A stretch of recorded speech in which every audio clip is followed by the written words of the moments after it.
This is Trophy Gold, the prison of the hated pretender. I want to start by having all of us introduce ourselves. When I call on you, please say your name, your pronouns, and anything else you'd like for us to know about you. I will start. My name is Jason. I use he, him. I am the publisher of Trophy and the founder of the Gauntlet Gaming community. And yeah, that's me. I'm really excited to run this for you all. Drew. Hi, I'm Drew. I use he, him pronouns, and I'm excited to be back with Revel. Awesome. Thank you. Jim. Uh, hey, I'm Jim Crocker. I use he, him pronouns. And I am one of the contributors to Trophy Gold. I've written I wrote an incursion called Top of the World that was one of the runners-up in the Trophy Gold Incursion contest. I created some content for Trophy Loom that we'll see more action as well. And I'm currently working on a Spelljammer-based adventure that is going to appear in a future issue of Codex that I'm about 2/3 of the way through. That's due next Tuesday. So Just a first draft. Yeah, just a first draft. That's cool. But I will have that done. That's been a joy to write, and just I've been enjoying all of the seeing all the work that's coming out on Trophy, and it is as much fun to be part of that creative community as it is to actually play the game with folks. So yeah, agreed completely. Thank you, James. Hi, I'm James. My pronouns are he and him, and I have written an incursion that was in the Trophy Gold contest called The Source of True Purpura. I'm also currently writing one on the theme of speech that starts in a coffee house, which I'm looking forward to finishing. And I also recently, with my friend Philip, finished a Rooted in Trophy sort of draft game called Yet This Is Hallowed Ground. That was for the Dark Forest Jam on Itch. Oh, nice. Yeah, cool. Yeah, the Trophy creative community is a lot going on. It's really awesome. We've done a lot to encourage this. So, awesome. I want to tell you, if you're watching this video, that this is actually a continuation of the story from the video in my feed called The Bruja, the Beast, and the Barrow, which is in the Trophy Gold OSR campaign playlist. So if you want to kind of see how this story started, you can go watch that one. But this is a pretty hard cut between dungeons, so you can start here and it's perfectly fine. You're not going to really be missing anything if you don't watch that first one. The first one's quite good though, so I recommend it. I do want to go through and reintroduce the characters in a minute, but first I want to just go through my sort of introductory procedure for people who may not be familiar with Trophy, who are watching the video, and maybe to refresh you all as well. So I'm going to do CATS. CATS is an acronym which stands for Concept, Aim, Tone, and Subject Matter. I do this just to establish some basic expectations for what we're going to be doing. The concept of Trophy Gold is it is a very rules light fantasy adventure game about desperate treasure hunters going into the lost and forgotten places of the world in order to find treasure. This is their immediate short-term goal. They all have long-term goals that they're trying to fund with that treasure, but the vibe is desperation because the characters are always on the verge of essentially being fated to die penniless and destitute.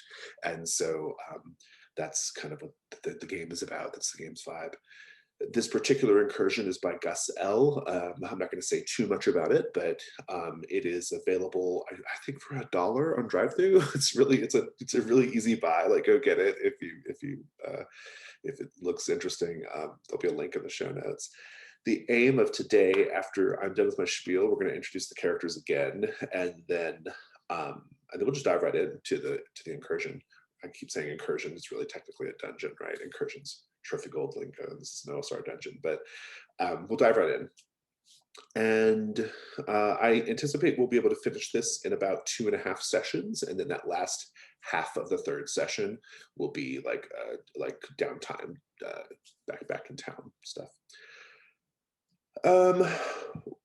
In terms of the tone of the game, Trophy Gold is a fantasy adventure game. It has a somewhat, it has an adventurous tone at times. It has a dark, grim tone at times. This particular dungeon kind of vacillates between sort of dark history and kind of a sort of magical madness. It kind of has those vibes. as a general matter, just maintain a serious, dark tone, and you're good to go. Occasionally punctuated by levity, and we'll be okay. Subject matter. I think the most like the one thing to point out about the subject matter in terms of this particular dungeon is that it does have a history kind of rooted in torture. And I don't usually love torture in games, but I don't care if I don't mind it existing in the story. I just prefer not to role play it. I don't think it's going to come up here, but I do just want to point that out, that it has this like kind of quite dark historical background behind it. A lot of like sort of like terrorizing populations and like torturing people, things like that. So just be mindful. We'll have 3 safety tools on the table today. The first is the open door policy. You can leave for any reason, no questions asked. I guess it's the same for people watching the video too. you can just stop. You can just hit stop. You don't have to watch. The other tool we'll have on the table is the X card. In this context, we will say X or type X card into the chat. Basically, anytime content comes up that you just find to be objectionable for some reason, we will stop and figure out what precisely we are excising and then do that. And then the other tool we'll have is lines and veils. On our character keeper, I think we have a little lines and veils thing. I believe you all are free to go in there and mark that up as you wish. But I will just say that lines are things that we don't want in the game at all. I'm going to say I don't want sexual violence in the game. That's kind of my big one. And I'm also going to put a line behind, well, I'm going to veil like violence towards pet animals and children. I'm okay with it being a thing. I just prefer not to role play it. I will give you all a minute to either make your marks on the tab or to, I think that's a thing. I might be making that up, to be honest. I don't know. I haven't looked. It's in the game. It's on the game down at the bottom of the game info yeah. tab. Yeah. If you guys want to go ahead and do that, please do. You can also just like say it right now or put it in the chat if you wish.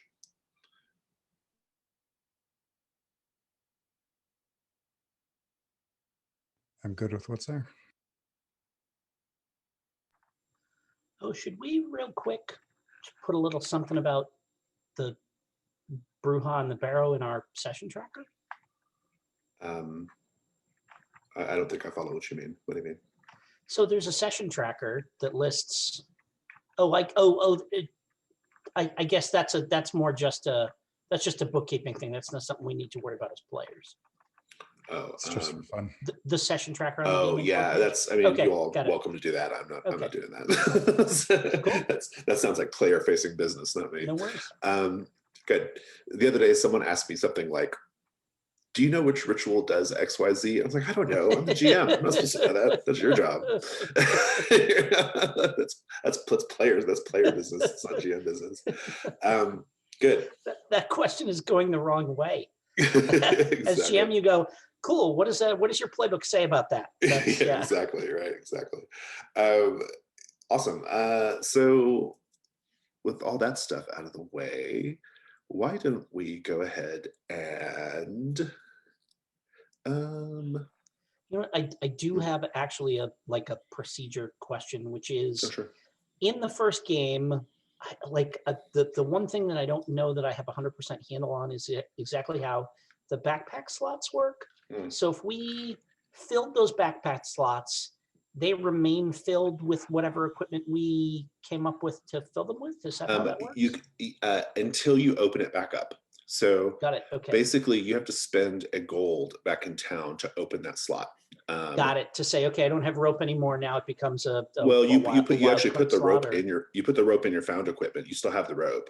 You just got it. Okay. But to get the slot back, you have to spend a gold. I see what you're saying. And for items with uses, do those recharge automatically, or do we have to spend to recharge those?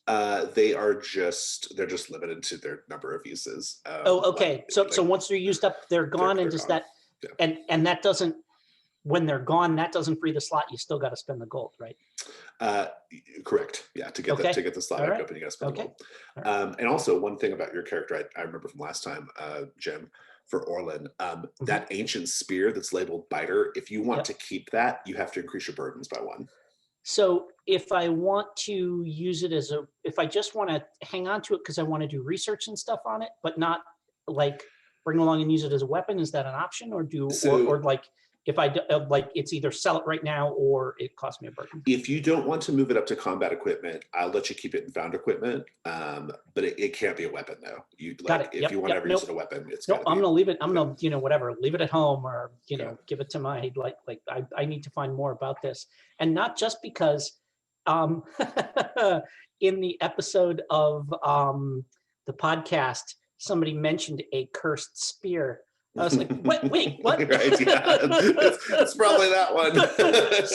Spoiler after the fact. That was kind of like exactly. so. but I'm gonna pretend my character doesn't know that, and we'll go from there. So cool. Thank you. Indeed. Awesome. I think we're all good to go. Are we ready to introduce characters and get going? All right, let's do this. I'm gonna go in the order of the sheet. Drew, tell us about Revel, or Revel, I suppose. I think it's Revel because he's that kind of guy. He is a witch and a disowned heir who longs to become part of the swirling court, and he is skilled in debauchery, which carries a lot of weight in his description, really. Also skilled in homes, paths, and rituals. Fantastic. And what rituals do you have? He has feather to reduce the density of an object and float to gently levitate when he holds his breath. Okay, so you got like a theme going on there with your magic. That's good. A little bit. Yeah. Have we talked much about the swirling court yet? I feel like we talked a little bit about it. A little bit, yeah. What did we say they were generally? Generally, they're a group of witches that are very mysterious and influential, and he's interested. Good. Fabulous, thank you. Let's go over to Jim and Orlin. Yeah, so Orlin is a former gentleman farmer, a burgher who owned a large estate with many hectares of land under the plow until the plague struck. And there is, we haven't talked about whether Orlin may have done anything to bring that plague down or anything like that. I don't know. We'll find that out, I suppose. But much of his estate was just, enough of his estate was laid waste in that plague that he could no longer be a farmer, and he spent so much time burying the people that worked for him and members of his family that he took up. He used that practical experience to take up his current trade of an undertaker.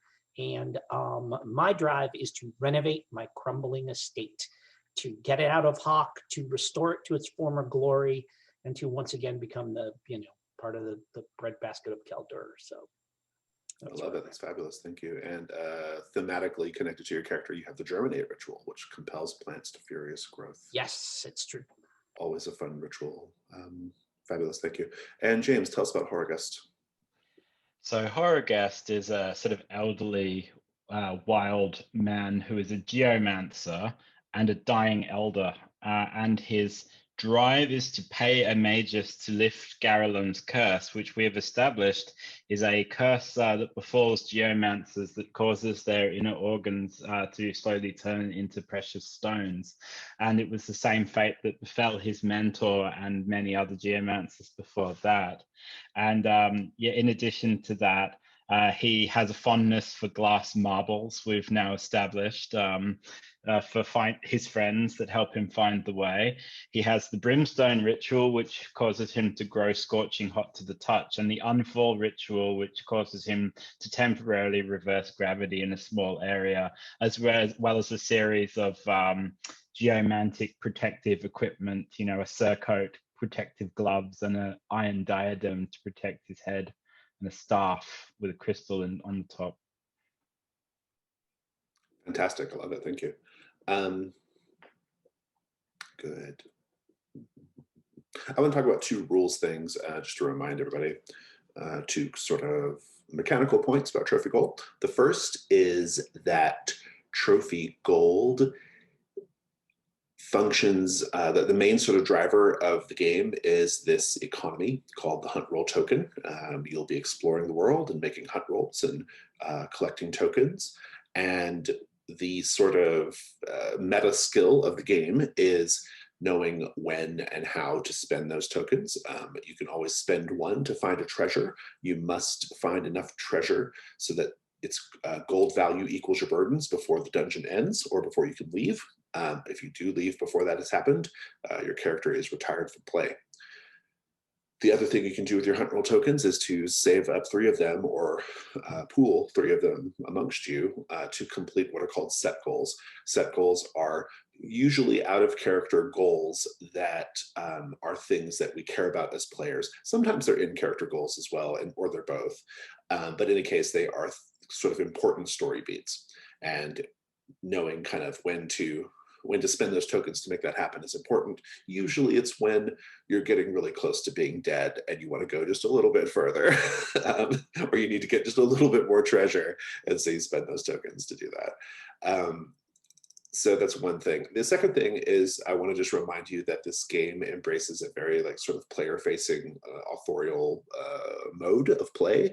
And so there will be plenty of opportunities for you as players to speak and say how you think things are going to go in the fiction.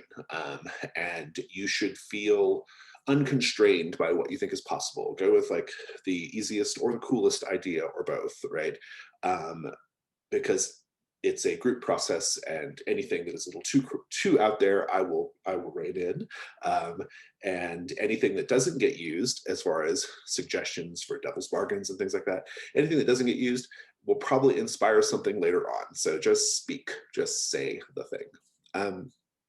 And so with all that said, I'm gonna take a sip of water. I'm nearly out, which means we might have to take an early break. And let's talk about the prison of the hated pretender.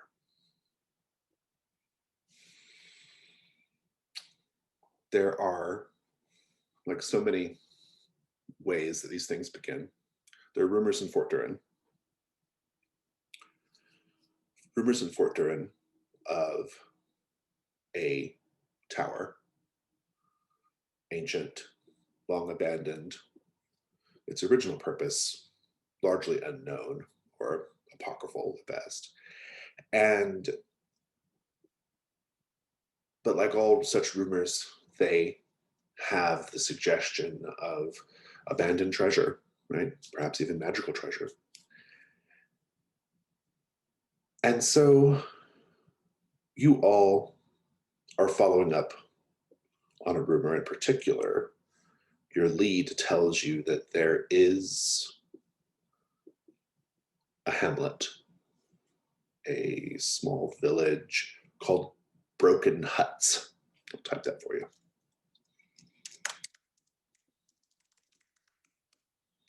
The village of Broken Huts, which is supposed to be in the vicinity of this tower, or the tower's in the vicinity of Broken Huts, and that the people of Broken Huts may know more where the tower is, what happened in the tower, and so forth.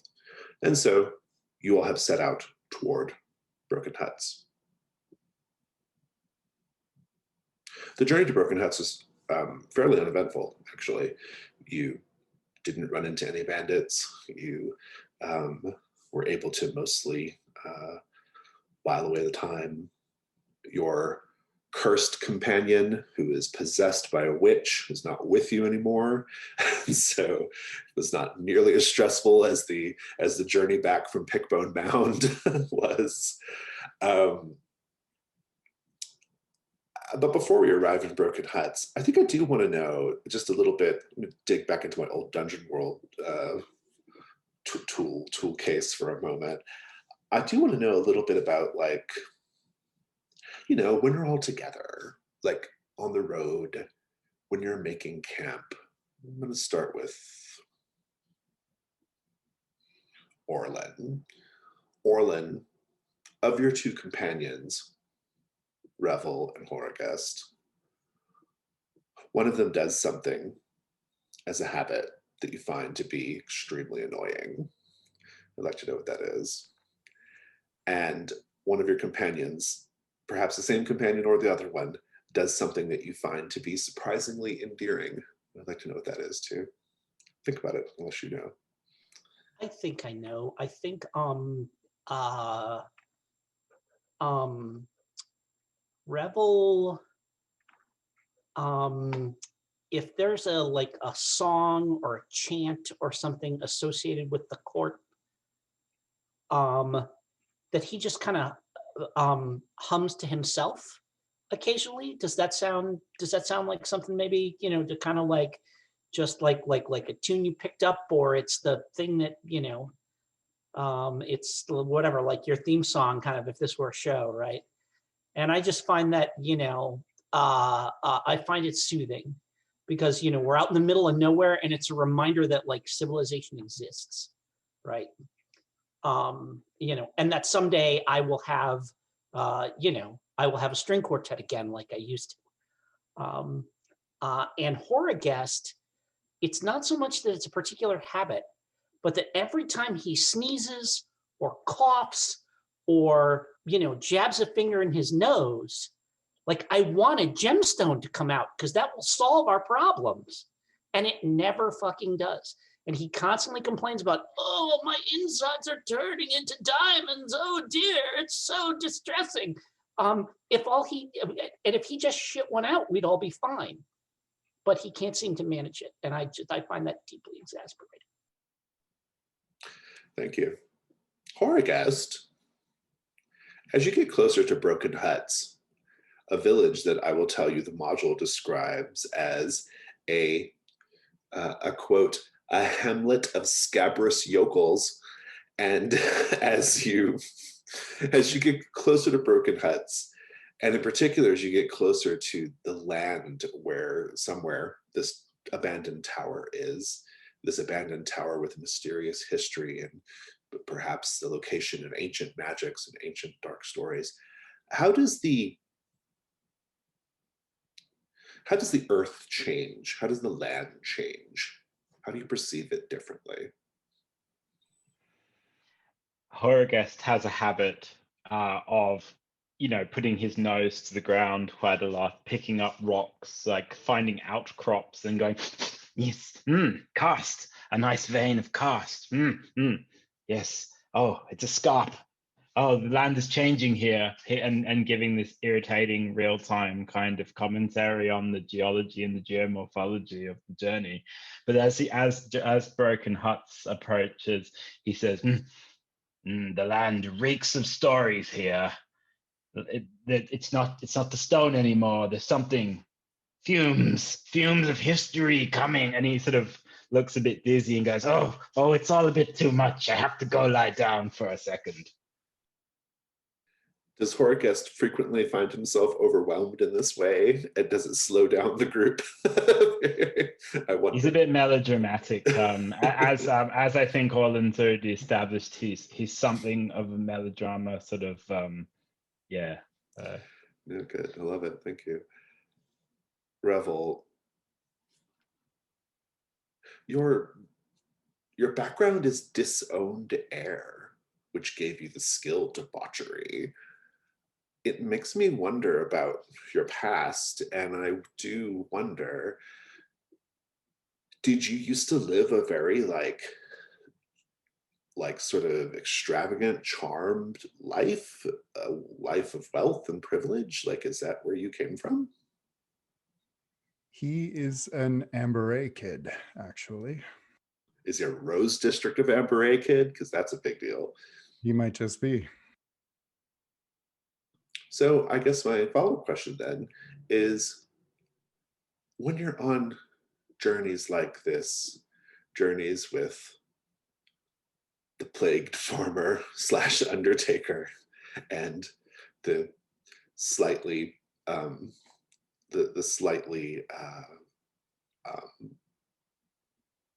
obsessed geomancer that you're with, going to these like wretched places, I'm curious, what from your old life do you miss? Baths, regular baths. The smell of perfume and not body odor. Very good. a hamlet of scabrous yokels, which is such a great line. You arrive around dusk. You've been on the road for about 3 days. That's a long time to be on the road for a pretty tenuous rumor. But you are at Broken Huts. You arrive at dusk. And it actually seems as you arrive that the town is sort of just waking up. There, on the way in, you saw what passes for agriculture in this part of the country. Fields of kind of wilting fields of turnip and black squash, kind of as you got close to the village. And there were people working the black squash and turnip fields, but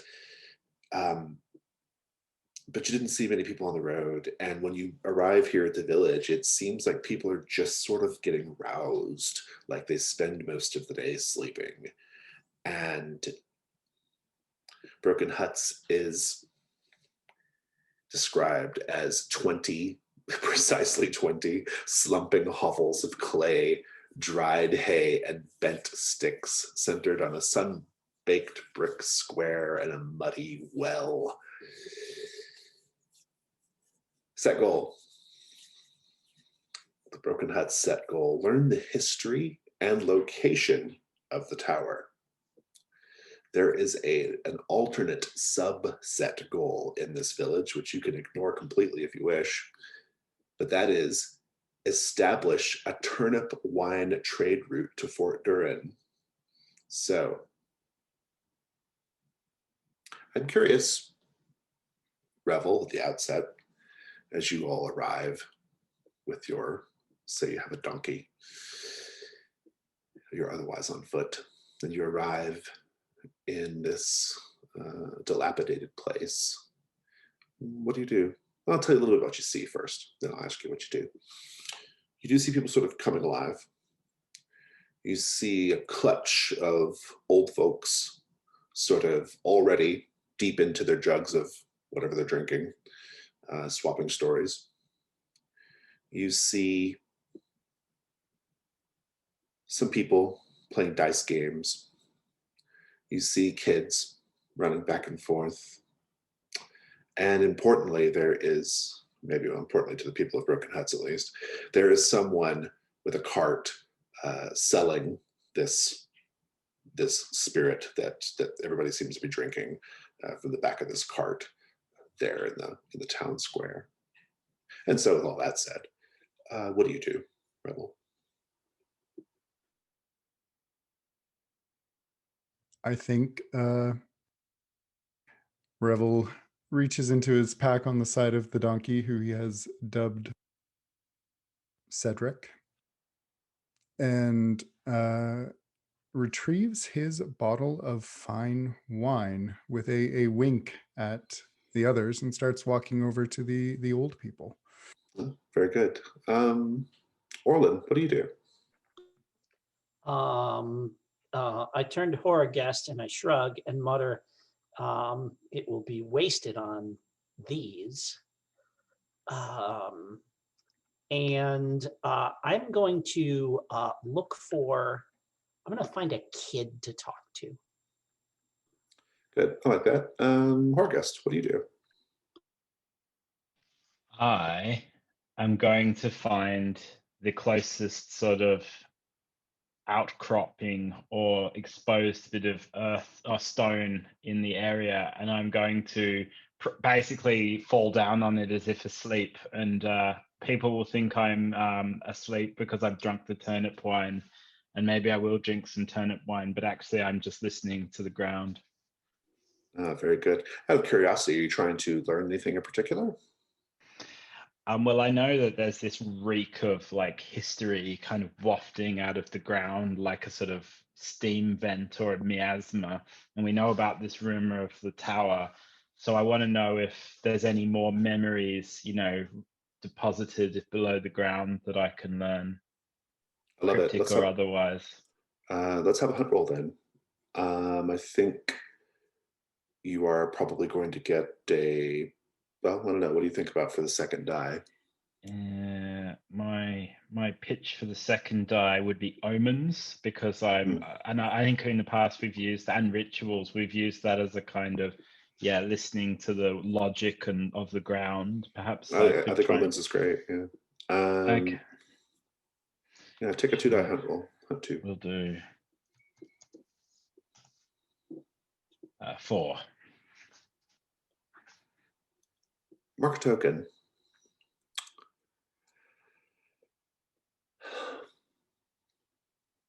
You are, well, we'll come back to this. Come back to it. Let me go to the old folks. Revel, tell us a little bit about how you look. Revel's got a well-loved coat of some bright colors that are a little faded, some patches here and there, and kind of generic kind of traveling pants and boots. The coat is obviously a remnant of more luxurious times. An old woman, a withered thing with skin that looks like it's pulled directly across the bone, and hair that is flying in all sorts of directions, wisps of hair. She says, "Oh, that's a fancy coat you've got there.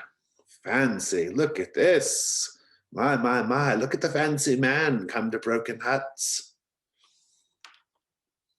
As she goes on, Revel kind of acknowledges with a nod and lifts the hem and kind of does a little swish with it. "Oh, good. Do a little, give us a twirl, lad. Give us a twirl." Well, if you insist, madame. And this delights the old people. They all, ha, ha, ha, ha, ha, ha. Right. What do you do? When they settle down a bit, he'll raise the bottle and say, "My friends, I've just arrived in town and I'm in a sharing mood." An old man who looks very much like the old woman, except maybe a little less wispy hair going in all directions. All these people wear very, very simple spun cloth garments. He says, "Oh, who's that for then? What are we celebrating with a bottle that looks as fine as that? Did the queen have a baby?" "No, I'm not pregnant, but it is my birthday." Ah, ha, ha, ha, ha, ha. They laugh again. And the old woman, she hoists up a great cask of this spirit that they're already pretty deep into. And she says, "Oh, fancy man, you'll want to have a swig of this right here. This is what we prefer in these parts. This'll extend your life. I mean, I've been drinking this since I was no higher than my mum's waist, and I'm almost 85 years old." "You don't look a day over 80. Ah, ha, ha, ha, ha, ha. They laugh. Back to Orlin. So Orlin, you're looking for a kid, you said? Yeah, I'm just gonna kind of wander around and walk around the back of the building, look for like a couple of kids just like squatting in the mud playing tic-tac-toe or something like that. Yeah, I like that. I don't need a hunt roll there. I'm okay with just giving you a kid. Let me take a look at my little stuff here. You do see a child, noted in the module as one of a malnourished and feral multitude, wearing only mud and a turnip sack. He is there. He's digging around in the mud, right? And he's got a bottle of turnip wine too. Fuck it. And and he looks at you and he says, he says, Oh, I don't know you. Who are you? My name is Orlin. We have come, my friends and I, because we have heard of your village, even in the city. You've heard of broken huts, even in the city? Indeed. Now, I believe that they are so deep in their cups that they cannot be of any aid to us whatsoever. And I, kind of squat down to get down on his level. And I say, but I am smart enough to know that it is those who are beneath the notice of others who notice the things they do not, I say somewhat cryptically. Now, if you can take me to where the adults tell you you must never go, that terrible things will happen to you if you go there, I will show you a much better way to play your game. Pointing at the whatever like stuff they've scratched in the mud, and I just like reach over and grab just a like a piece of slate, and kind of come around from behind my back, and hold up a piece of chalk, and draw a little stick figure on the slate. Good. I like it. Since you're using your chalk, I will get you have hunt roll 2 dice. Go for it. Cool. All right. Let me flip over to Discord here. That's a 5. 5 white. Oh, of course it's white. It's only white because I'm not rolling any dark dice. Take a token. Yep. Kid says, all right, I'll take you where we're not supposed to go. And he says, follow me. And you cut across the red brick square to a particular hut. And as you approach this hut, you see a young man and a young woman standing outside the hut, dressed somewhat suggestively for this area, and sort of catcalling people as they walk by. And you get the impression that he's taking you to the local house of ill repute, if it's a hut of ill repute, if you will. The knocking hut. Indeed, yes. Precisely. That sort of thing. You can avoid that if you want, but I think he wants to be paid. I raise an eyebrow, and I say, very clever. And I hand him a piece of chalk, and I say, there is another. If you take me to where the adults are afraid to go.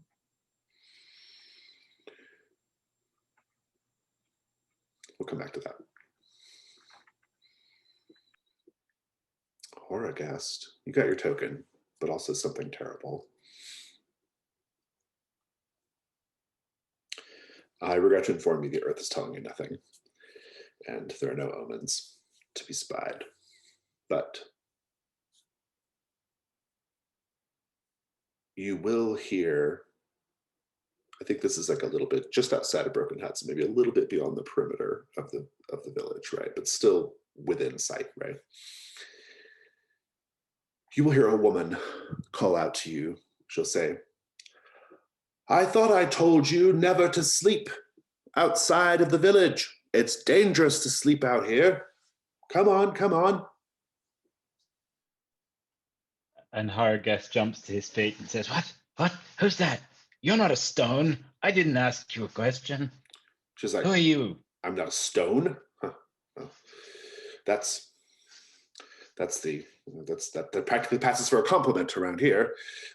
And she is a stout woman, a solidly built woman, short, significantly younger than the old folks, but middle-aged, we'll say. Corncob pipe in her mouth, like Popeye. And she says, who are you? I am the listener of the ground. I've come to hear what it has to say, but it tells me nothing. Your ground is boring, my good woman. Oh, My don't speak absurdities to me. Get back over here before you get eaten by wolves. I don't know, whatever's around here. Well, before you get eaten by, let's see, what's she gonna say? Oh, before you get eaten by mountain lions. Come on. You're a bully, madam. You're a bully. And he He's sort like, of I am looks not a very- bully. I am the head woman, and I am in charge of everyone's safety in broken huts. Let's go. And he looks like a sort of a child that's being caught with his hand in the cookie jar and kind of skulks back to the village with her. Indeed, indeed. As you're walking back to the village, the man who's selling the turnip wine from the back of the cart, he tries to get the head woman to take some, and she won't, because she has to keep her wits about her. Someone around here has to, right? And carries on. Well, where were we with Revel? Revel, you said the last thing we saw was you pulled out the wine. You were sort of being entertaining to the old folks. What else did I forget? Where did we leave you? Someone was trying to convince him to have the turnip wine. Oh, that's right. Yeah. So yeah, they want you to drink the turnip wine. I mean, they'll be happy to trade you as well if you really want.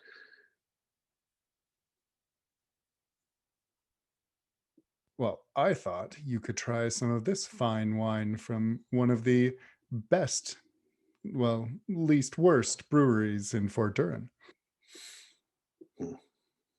And they'll make a trade. The old woman says, now, we do things fair in broken huts, and we want to be fair about this. And so you should probably know that if you want them, you're entitled to 20 jugs of turnip wine for that bottle of wine. Tempting. How about I'll take just one? All right.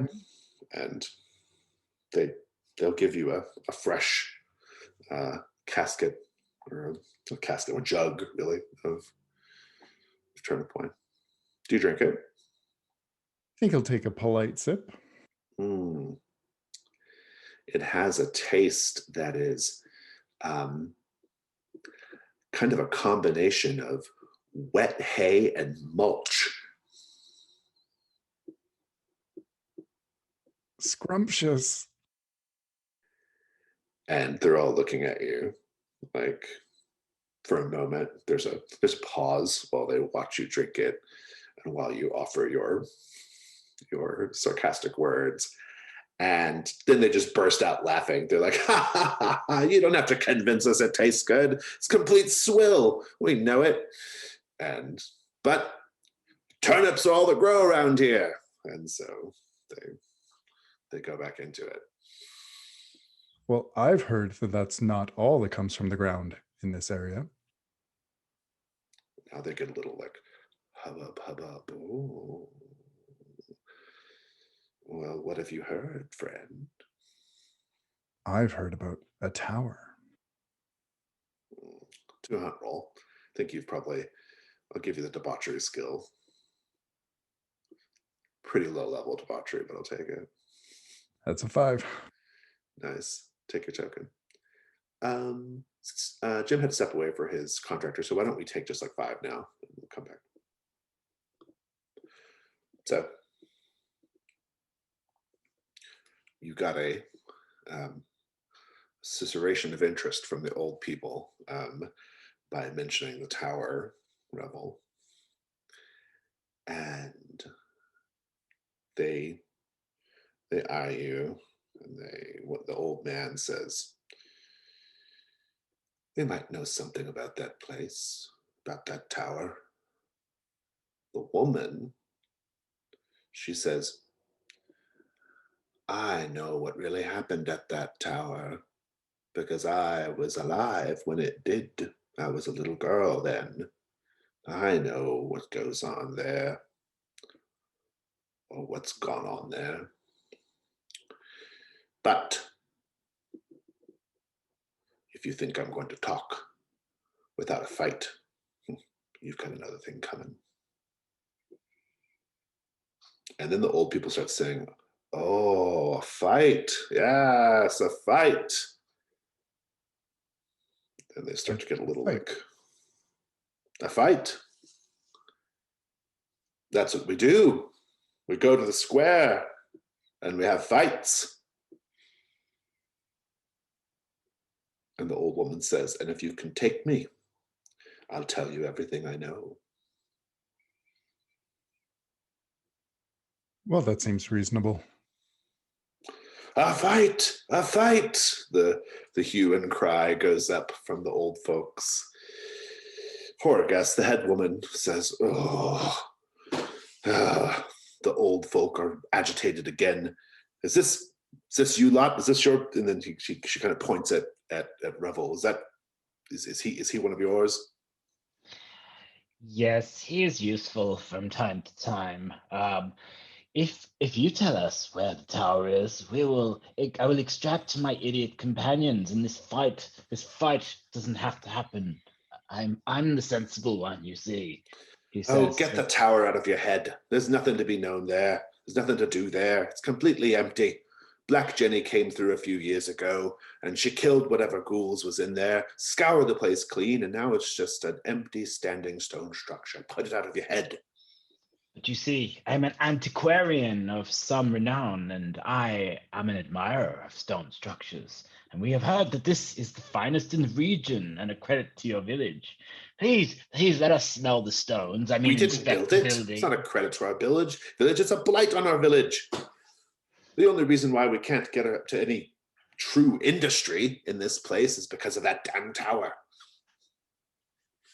Everyone believes the land is cursed, that it's blighted, and why bother getting up to work a land in a proper way when it's a blighted land? Just let whatever disgusting, filthy black squashes will grow, run wild, and spend the rest of your days sleeping and drinking.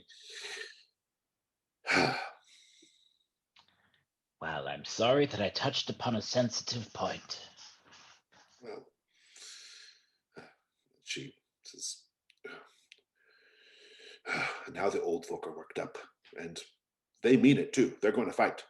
And she marches over there to try to talk them down. Meanwhile, the child says, most people are scared of the tower. I'm not supposed to know where it is, but I do. Child, I can assure you that I am most people. I have seen more death in my days than all of the people in this sad little hamlet will ever experience. It holds no fear for me, no terror, not even any allure anymore. I can tell you where it is. It's north of here, about an hour walk.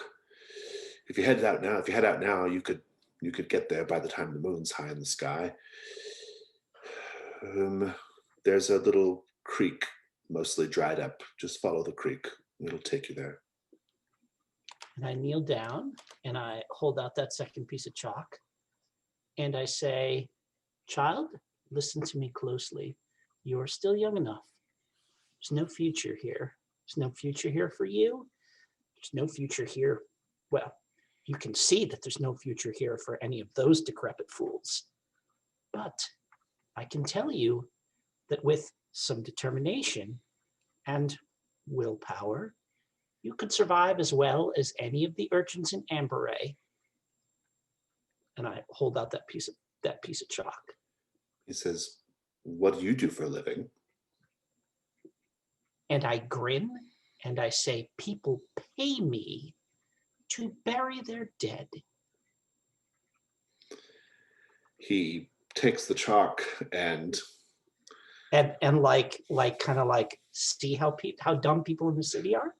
Yeah, he kind of like and kind of runs off, I think.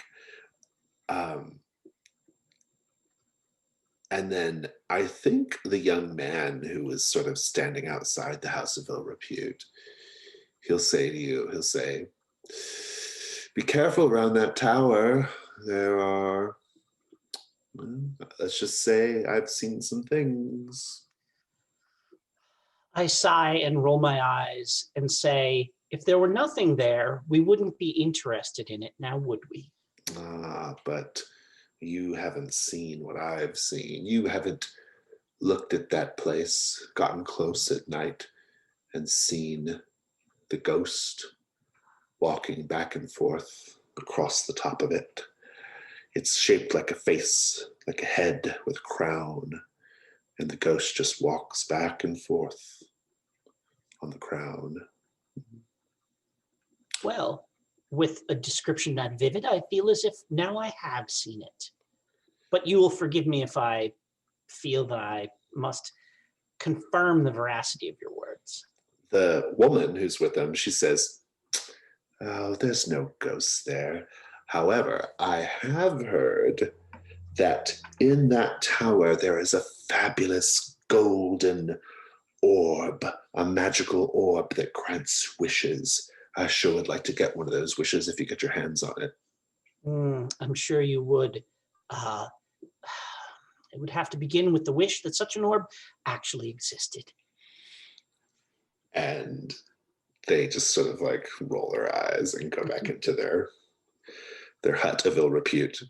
You know what? Actually, before they like turn in, I'm gonna like kind of say to them, why do you practice this trade here instead of in the city where you would be paid in something besides turnips? They kind of look at each other and they look at you and they say, people pay for this sort of thing? Of course. They pay me to bury their dead. And they start to look at each other like, Cutting back to the old folks. Now there's a bit of an argument about who gets to fight you, Rebel.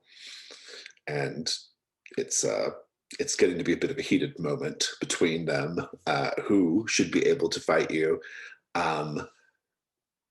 Whether it's fair that just one of them should, that perhaps they should get, they should be able to send 2 or 3 of their number to fight you because you are quite hale and healthy. But the old woman says, poppycock, she doesn't need any help. She can take you easily by herself.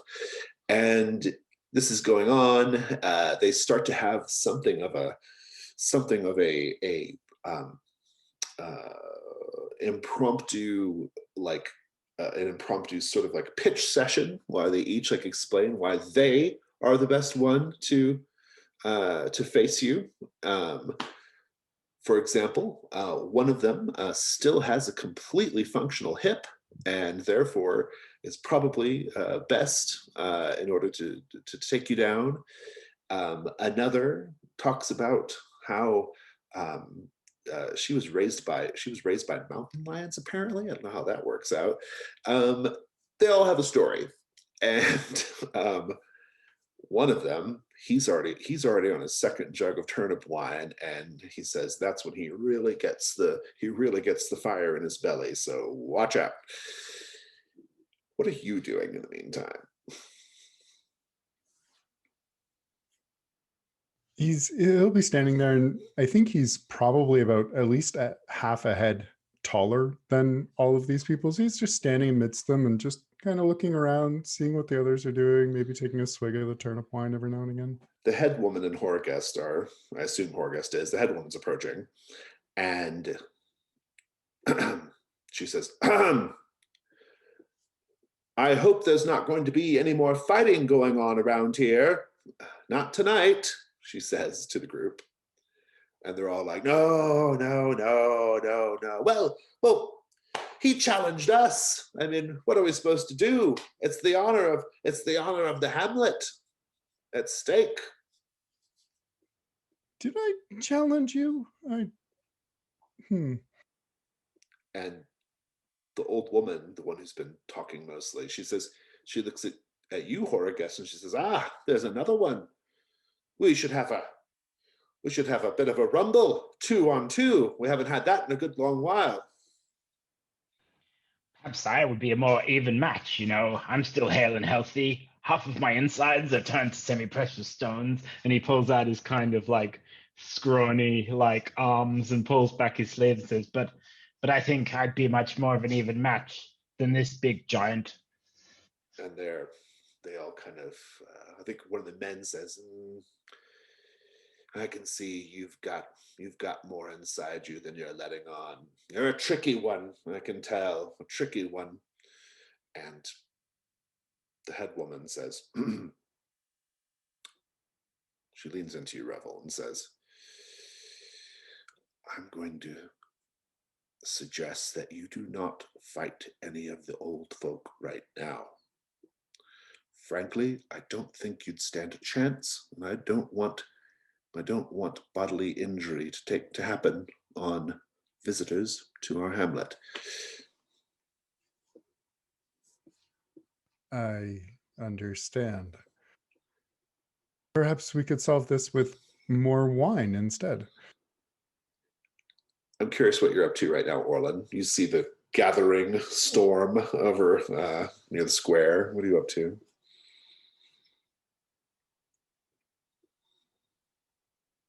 Orlin. Yeah. So I think I'm gonna I'm gonna walk over there to kind of see what's going on. And I hear all this, like disputation about the fights and all this kind of stuff and everything. And I just walk up to Rebel and I say, I know the location of the tower.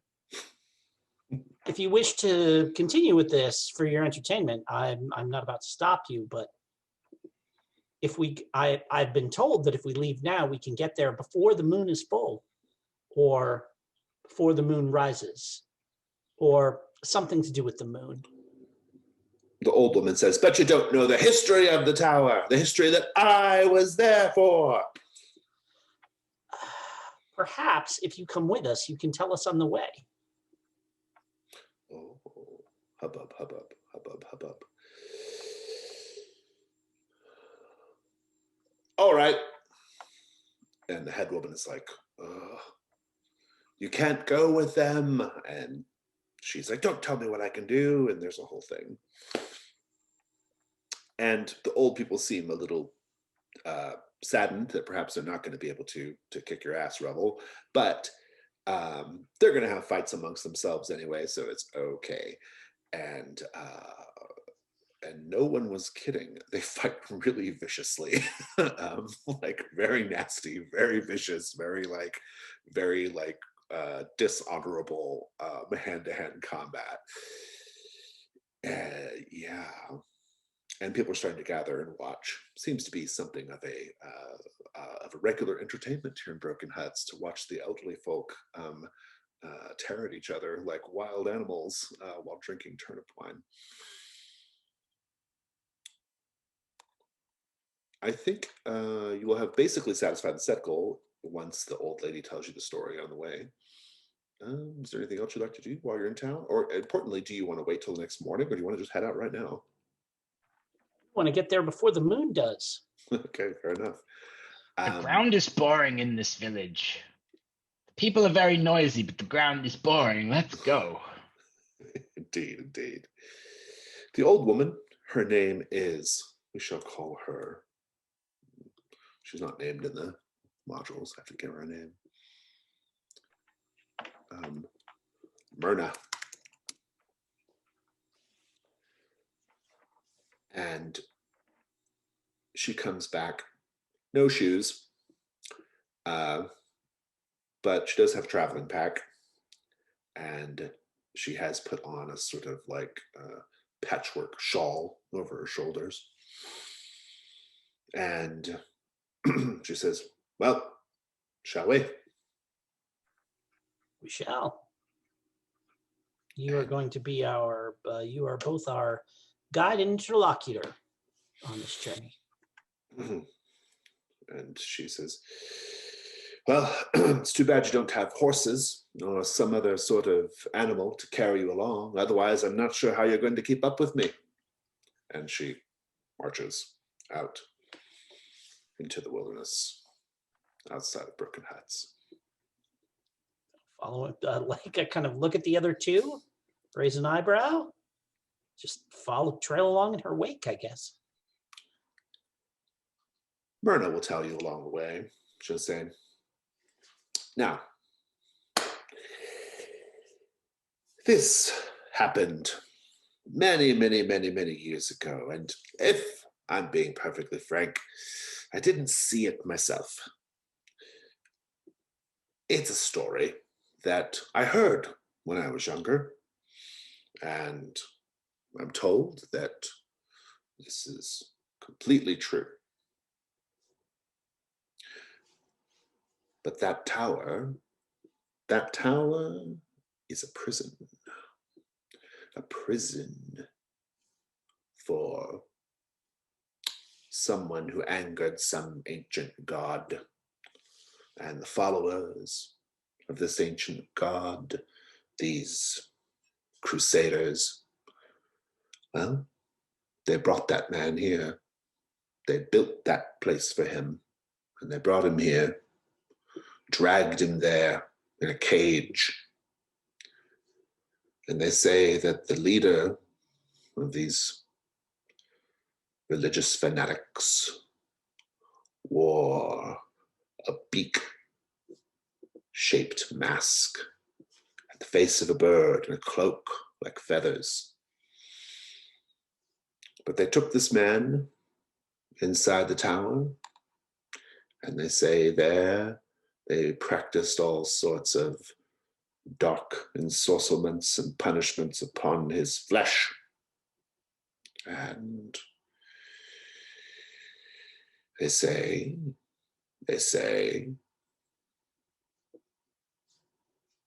they made him live forever, to be tormented forever. But none of that really matters now, ever since Black Jenny and her boys went there a few years ago, cleaned the place out. I don't know what you expect to find. Nor do we, which is why we are journeying there. Let's You just know, say Black rocks Jenny. talk to me. Perhaps let me be fanciful. Perhaps a golden orb that will grant wishes. And I'm going to study her react. I'm just going to toss that out like it's a random thing, but I'm really looking closely at her reaction, whether there's any like hint that like there's any veracity to that story, or that maybe I've stumbled onto something. No. Okay. Yeah. Nah, she's heard it all. Yeah. Okay. She's not impressed by any of it. All right. But you just have the scene though with the three of you and her on the way, and Cedric on the way to the tower.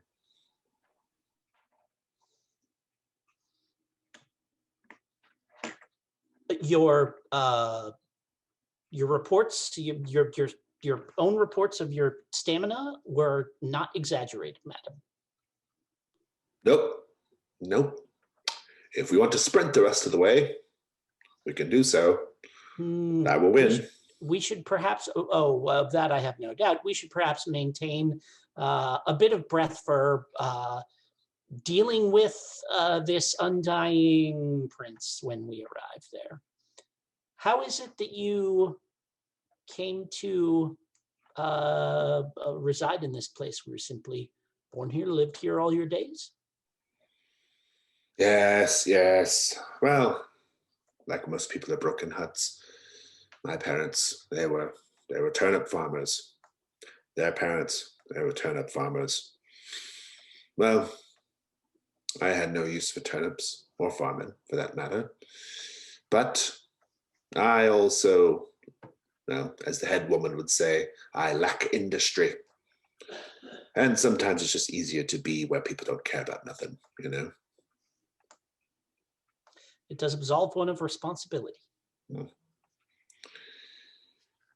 What about you, fancy man? You're awfully quiet. Just absorbing your tales, Myrna.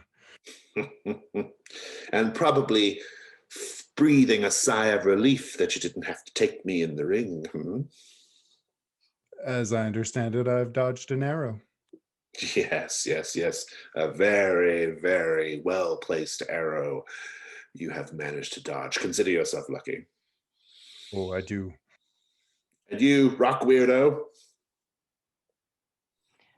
And Horrorguest is trailing behind, sort of wheezing and saying, I'm not the best at long-term endurance. You'll have to slow down a little bit. I think we should put him on the donkey. No, he can keep pace. You do eventually, after it is about an hour away or so, maybe a little longer at dusk, but you do eventually get to the tower. You see it. I shall put a picture. I have a picture, I should say. Let's do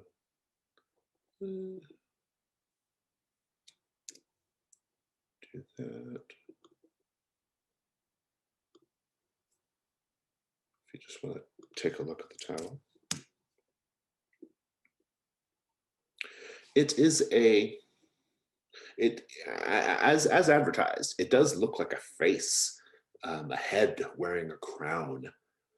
The mouth appears to be like a doorway into the interior, and there's a great big tree growing on one side of it, kind of on one side of like the face of the tower, kind of reaches up to the eyes, and at the very top is a crown, which is actually the points of the crown are actually like sort of crenellations of the tower, right?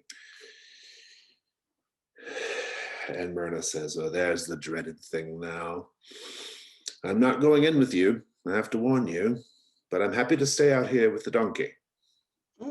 Keep an eye on things." I'm sure that you will. Know that we will return for it, and if we do not, well then, you will have a donkey and a tale to tell. And so you're here at the outside of the tower. There's no set goal until you go in, but it's as I've described, though. Do I recognize that face at all? Do you have a skill that would maybe do that? I've got masking and religion, and so like I've seen like every mausoleum and gravestone and memorial whatever statue all throughout the realm. So I like religion as the basis of a hunt roll. I would ask you though, like, what would you be trying to accomplish? What would you be trying to find out? Oh, just if I can recognize it, like she gave these very vague details about like it was this dude and they condemned him to death, and like oh, it was whatever the third cousin of the immortal emperor who he got that sentence because of this terrible thing he did, to try and get some details before we go in there about what we might be walking into if in fact we encounter this supposed immortal spirit. I'll let you have the hunt roll. Go for it. 2 dice. Let's see here. Dice.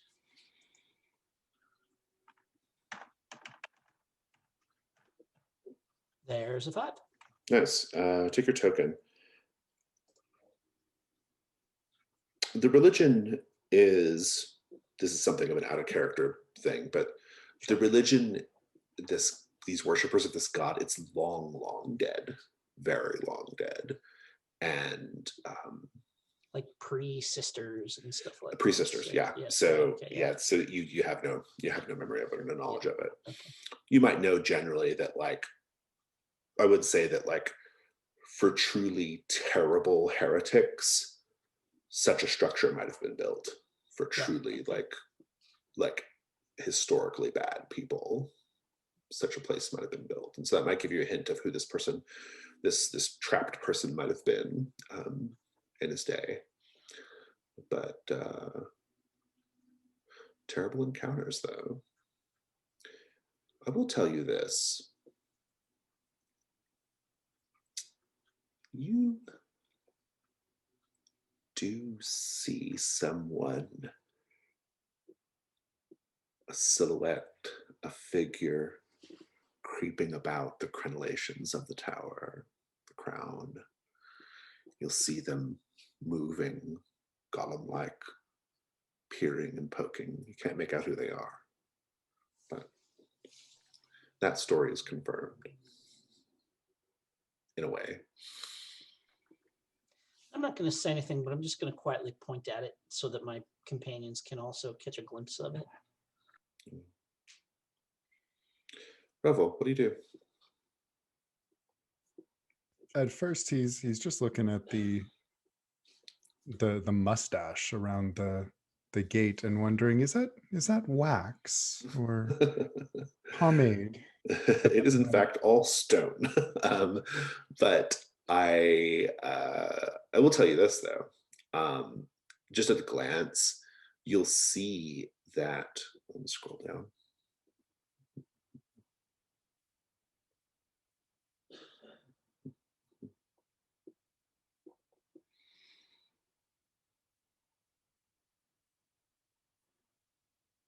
Sorry.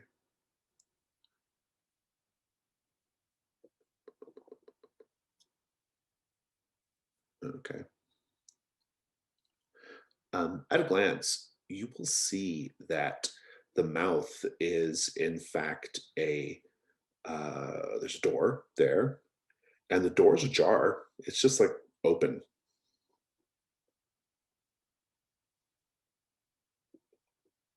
Doesn't seem particularly well secured.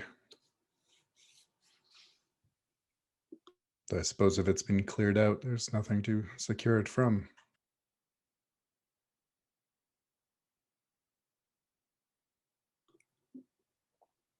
Horrorgust, what are you up to?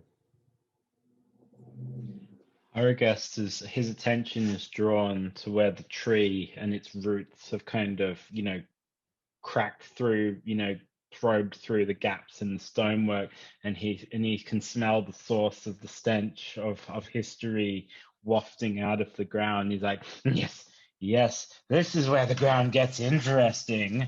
And he does his usual thing of like rushing over to the most cracked, disturbed bits of the stonework near the tower and starts sort of, sniffing into it and looking and saying, What secrets do you know, ground?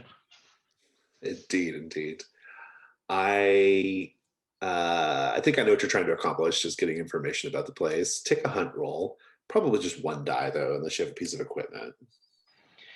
I suppose my case would be construction, in that I Oh, I'll take that. Yeah. might learn a little bit about, maybe it's not actually a geomancy thing, but I might learn something inadvertently architectural. Yeah. I'm into that. Go for it. Okay, great. I'll roll that now. 3. Oh dear, that's not amazing. It is not amazing.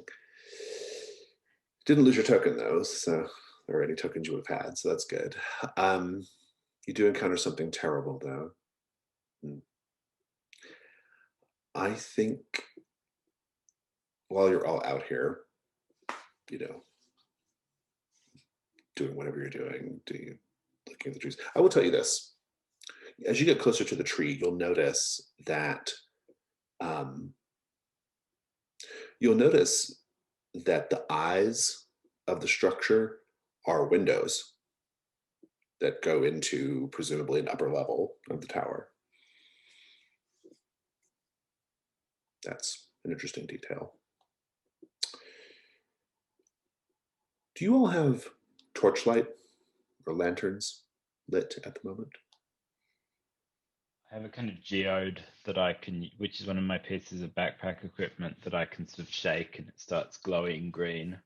I'd like to say you have that out, and as you are over there, like flashing it around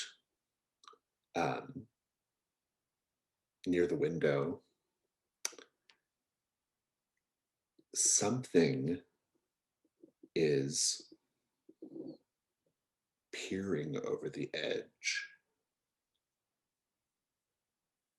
It's drawn to the light, it seems. And whatever it is, it has the face of a human baby. And it's just like looking at you. And if you move the light away, it immediately goes away.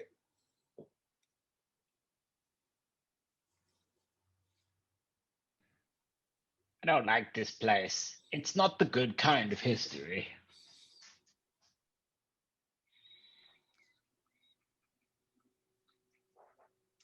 Does the tree go all the way to the roof, to the crenellations?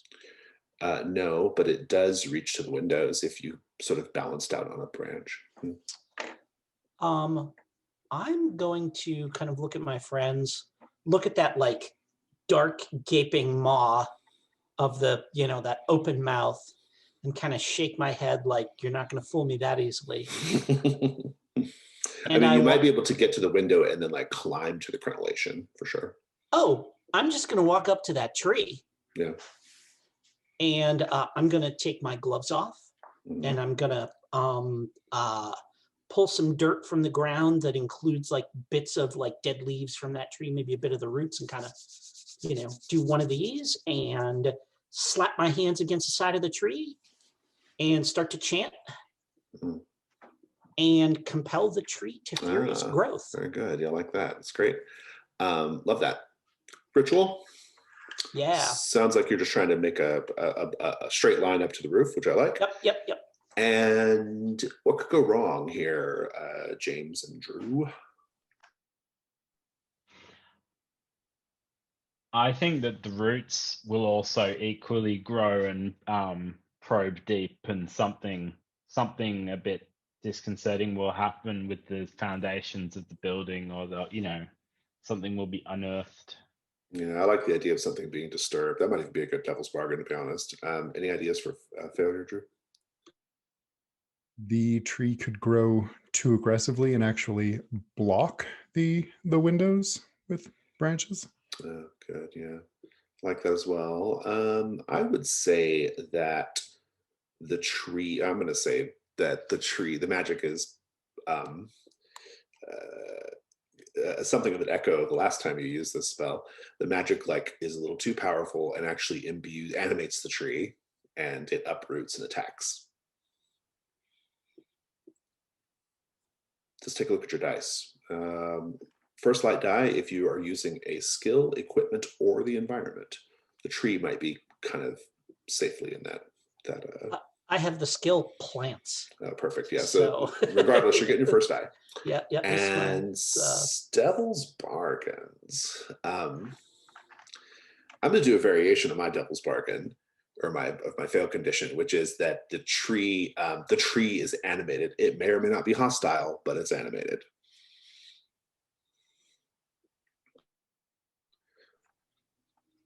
I'll save my one that I think it is, you're right, Jason, better as a devil's bargain that something is disturbed by the roots questing deeper into the ground.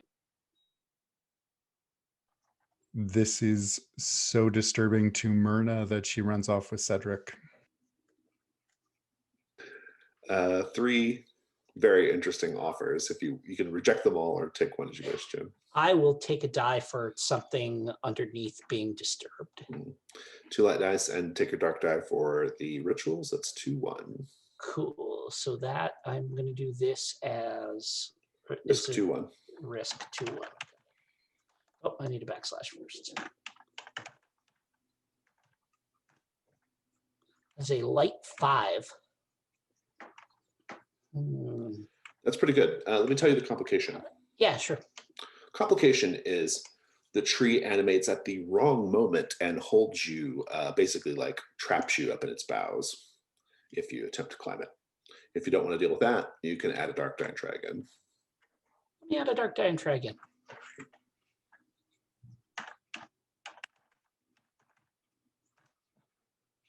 There's my 6 white. Boom. That's what you need. Go ahead and describe your successful ritual. I place my hands against the tree and I start chanting in a language that you know, you will not recognize, that sounds like, you know, like vines wrapping around things and leaves sprouting and stuff like this and everything. For a second, it kind of like starts to thrash a little bit. And I like grit my teeth and I say, "Oh no, you don't." You know, and kind of bear down, and it, you know, the kind of free movement, it like twists back to growing in the direction that I want to grow. But I think this looks like I'm like sweating, shaking, like this is not just a poof and it happens. This, like, I think is going to take something, you know, like take a little something out of me. It looks like this was a real effort, but that has caused, you know, like the branches that were reaching to the windows are now like an easy pathway there. And if we were to, you know, if we want to get up there and climb all the way up, it will go, we can just like walk it right up to the roof if we want to, like a ladder. Love that. The devil's bargain we'll talk about later. I have something in mind that I think Myrna is like in awe of that, right? And she says, "Oh, my pa would have loved you. The amount of turnips that could have been grown." I shrug and I say, perhaps if we do well here, I'll give you one on the house. And she puts her arm around the donkey's neck, and she says, "Come along, Gregory," and leads the donkey a little ways away, just kind of, you know, away from the tower a bit, but within eyesight. It's Cedric, actually. That's not what Gregory says.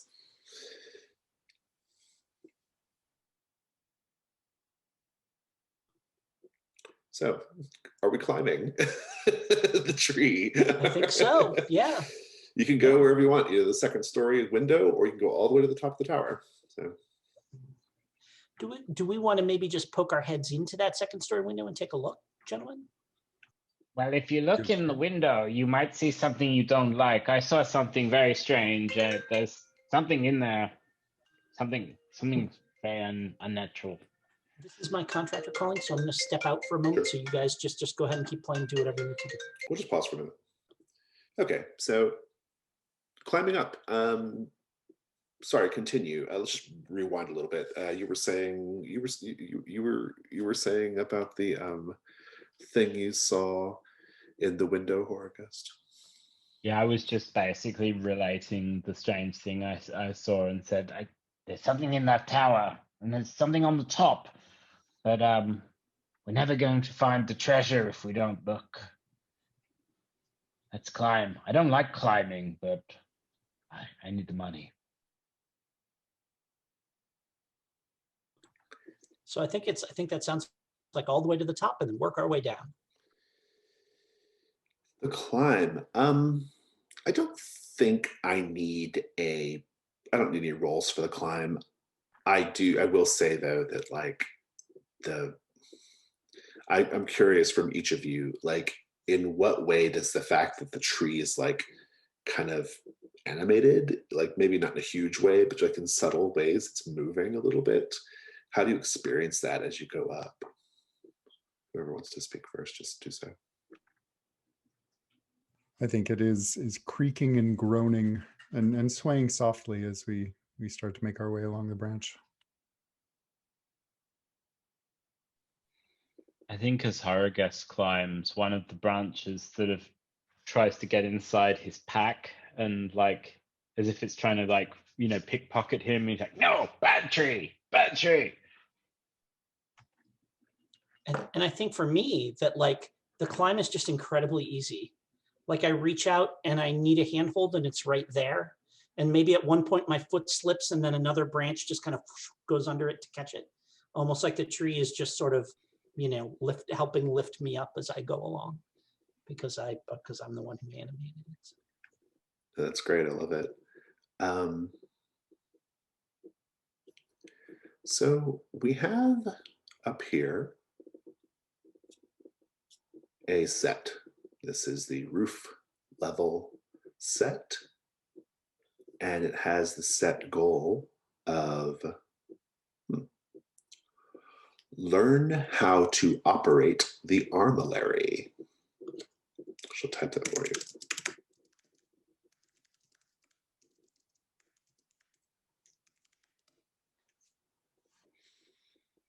You get up there. Let me grab a bit of map for you. Actually, that would be good.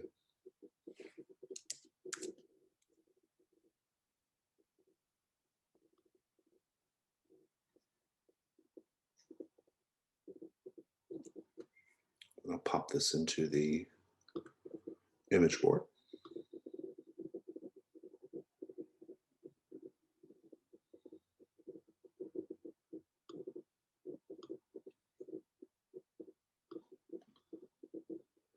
You will come up right by the area. Essentially, it'll kind of drop you off like between this sort of like bigger open area with what looks to be a letter F on it, and then this like smaller area right above it. You're kind of deposited there. And then there's an even bigger area beyond that on the other side.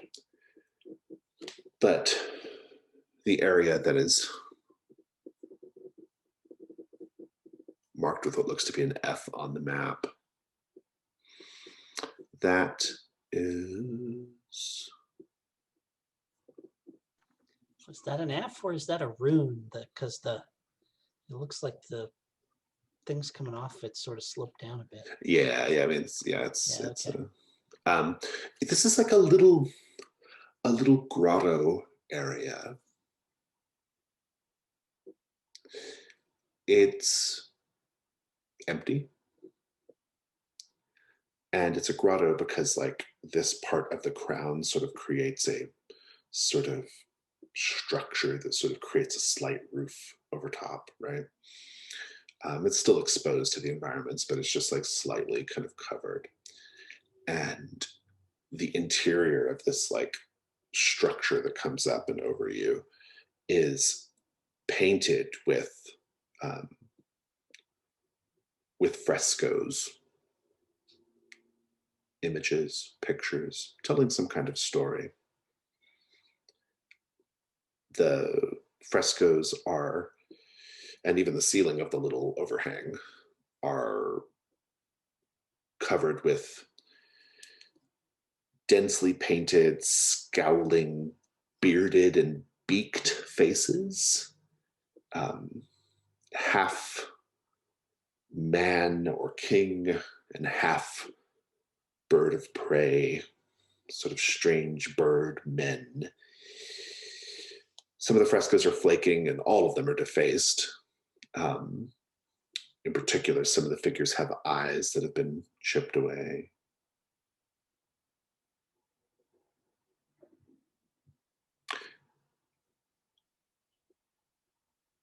Start with Orlin. What do you do?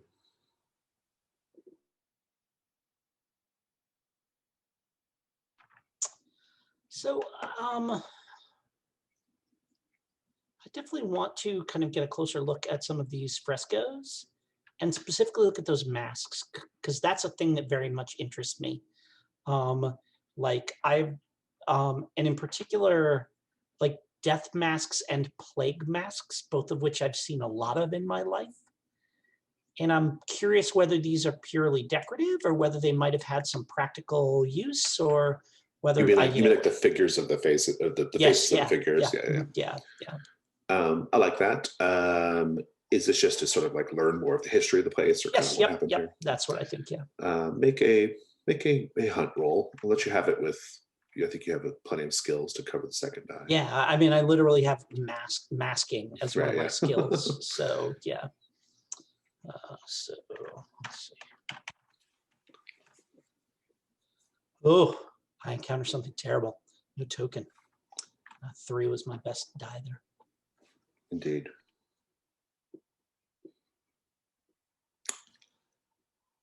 You will see that I've mentioned that the frescoes have been defaced. And in fact, you'll notice in one portion, in quite tall, dark brown letters,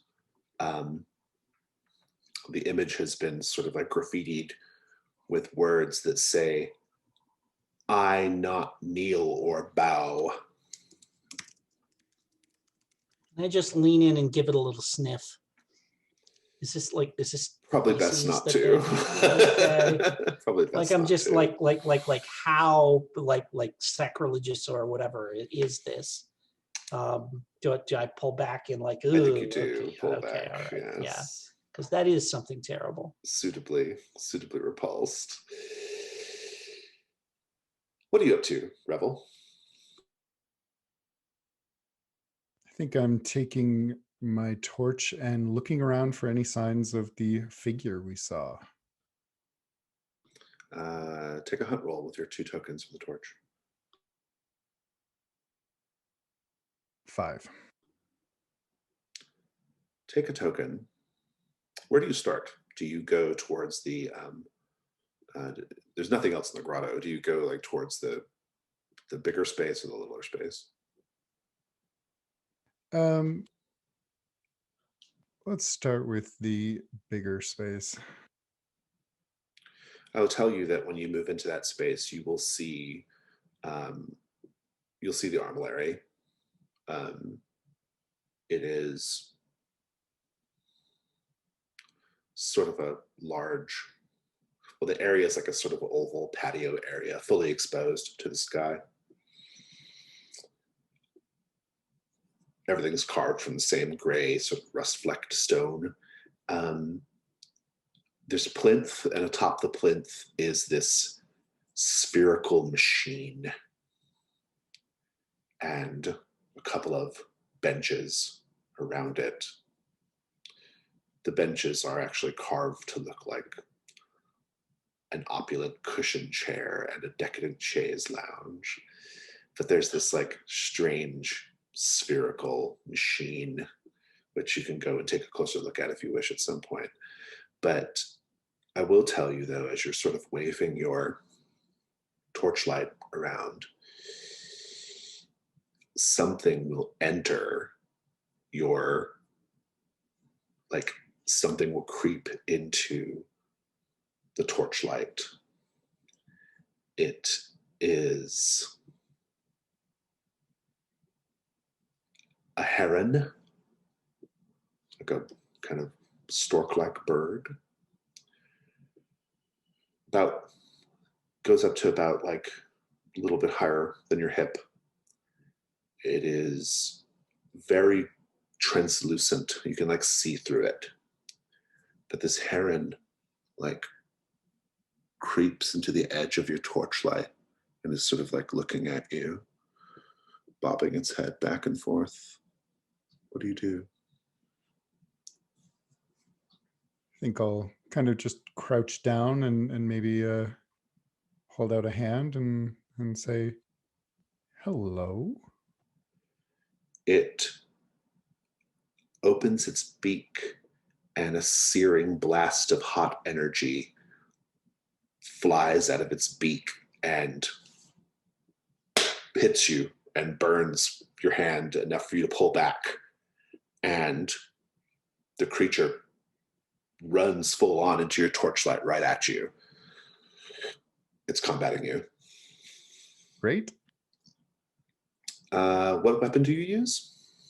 I have a silver inlaid dagger. And right now it's just you in the combat. I think we'll get to I do want to check in with Horgus. Horgus, what are you doing at this time? Well, I would have looked around into the larger space and seen the glint of the armillary and been like, "Hello, beautiful thing." But I imagine that roughly at the time I would have run over and started like, because I love devices, and I would have done that. But then this heron turns Ooh. up, and I imagine I would have been like, "Ghost bird, ghost bird." Indeed. It will combat you both. It doesn't care. I need each of you to roll tell me how you're vulnerable, and then roll your weak point, please. Well, obviously, Revel will be more than a little surprised at the way this is turned. And weak point is 1. And I think Horrorghast will be surprised because he was avariciously approaching the armillary, covetously wanting to turn its dials and oil its joints and get it working again, and then turned around and suddenly saw Revel being attacked by a laser shooting ghost bird. Indeed, indeed. Combat 2, the endurance of the creature is 3.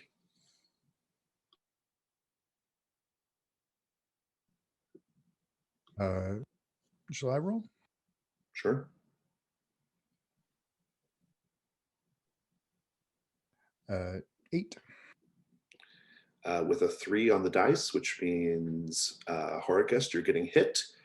I'm going to narrate your hit if you don't mind, Horrorghast, because there's going to be a learning opportunity here.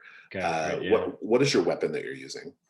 I mean, I have a geomantic staff, which is what my little glowing geode sits on top of it. So Nice. I think you go in to strike the creature, and your weapon just passes right through it.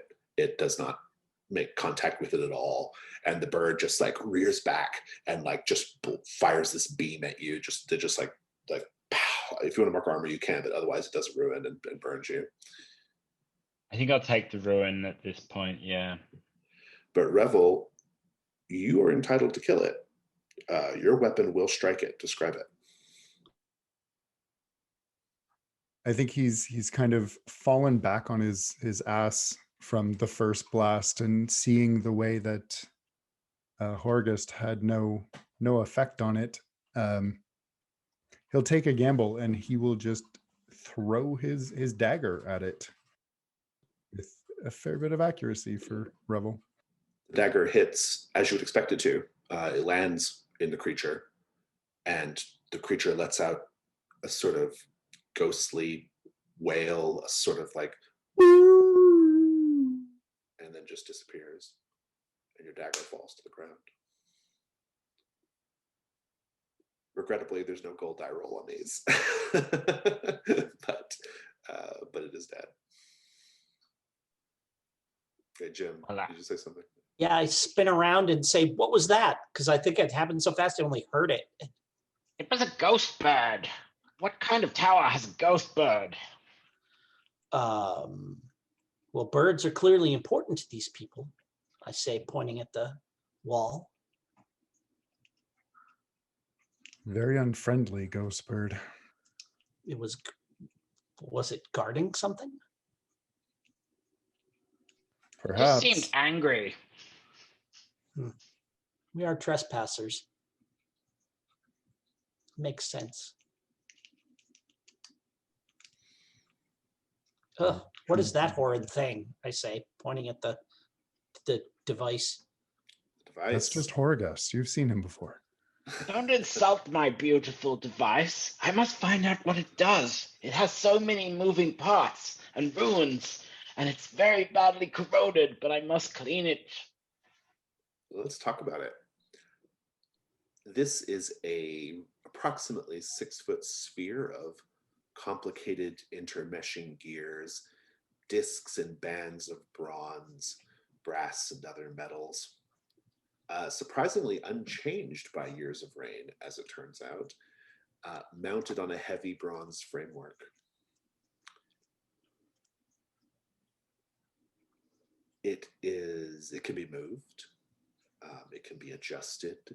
The rings within rings can be changed and moved into various positions. It's extremely heavy. Like you have no sense that you can actually move this thing. It's very, very heavy. But I'm curious, what do you do, Horgust? I run up to it and start looking at it through my goggles and start going, yes, Yes, a beautiful thing, finely crafted. So many moving parts. I must find out how to align it correctly. Oh, the voices are so loud but disjointed. Ah, Indeed. Let's have a hunt roll, and you have your. let's have what can be. I might pull out for my final piece of backpack equipment, sort of like oils or unguents, for oiling machinery, perhaps, so that I can, even if it doesn't need it, I can, oil it up. I like it. Yeah, it's good. Go ahead and make a 2 die hunt roll. All right, let's do it. Okay. Such a dad response. Just hit it with some WD-40. Yeah, WD-40. You'll be fine. Yeah. I got a double 5, so Nice. Take your token. I will. You're going to encounter something terrible. We'll talk about that in a moment. What are you doing in the meantime, Revel? Like, you, as best I can tell, you have Horgust has his glowing geode. You have your torch. I don't know if do you have a light source as well right now? Yeah. So you're just using whatever ambient light you could get your hands on at that time. What are you doing right now, Revel? I think I will explore the smaller area, keeping on the lookout for more angry ghost birds. Okay, we'll come back to that. And what will you be doing, Orlin? I'm going to walk over and kind of lean over Horagest's shoulder. Okay. Because he's so fascinated by this thing and so like into talking to it that like he's not going to notice that gear is about to take the tip of his finger off. Right, right, exactly. Yeah. So I'm going to be like, be careful with that. No, you understand that when Sister Lucretia comes to bury the world at the end of days, it will be because of something like this. So I'm just going to kind of be the, Yeah. I'm spotting him on this. Good. So your question, James, about how many uses should your unguents have? I don't know. What did it say when you picked it? Oh, I didn't. It's a made up one. Oh, you've made up. Okay. Yeah. 3. Okay. So it's 2 now. Yep. Yeah. Good. Okay. I love all that. Everything's set up. It's good. Let's take 5, and we'll come back in 5. Start it again, and pause it again. I think I want to pick up with the smaller room where you're at, Revel. Well, because the other two it's going to take them a minute to examine the armory anyway. What do you do as you walk in? I think I'll be holding the torch out before me, trying to get it like as much light in the distance as possible so I don't get surprised. Take a hunt roll. Take a 2 die hunt roll. Go for it.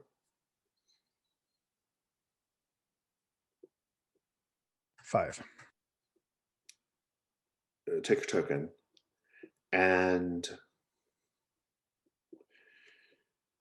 you just see in the center of this space, there's what appears to be like a large ceramic box or tray on the ground, almost like a baking dish, like a big kind of rectangular vessel. And inside of it, there is a pumpkin, a fat orange pumpkin inside this ceramic dish. And there appears to be some like earth and in the dish, and the dish has like smeared brown runes on the outside of it. And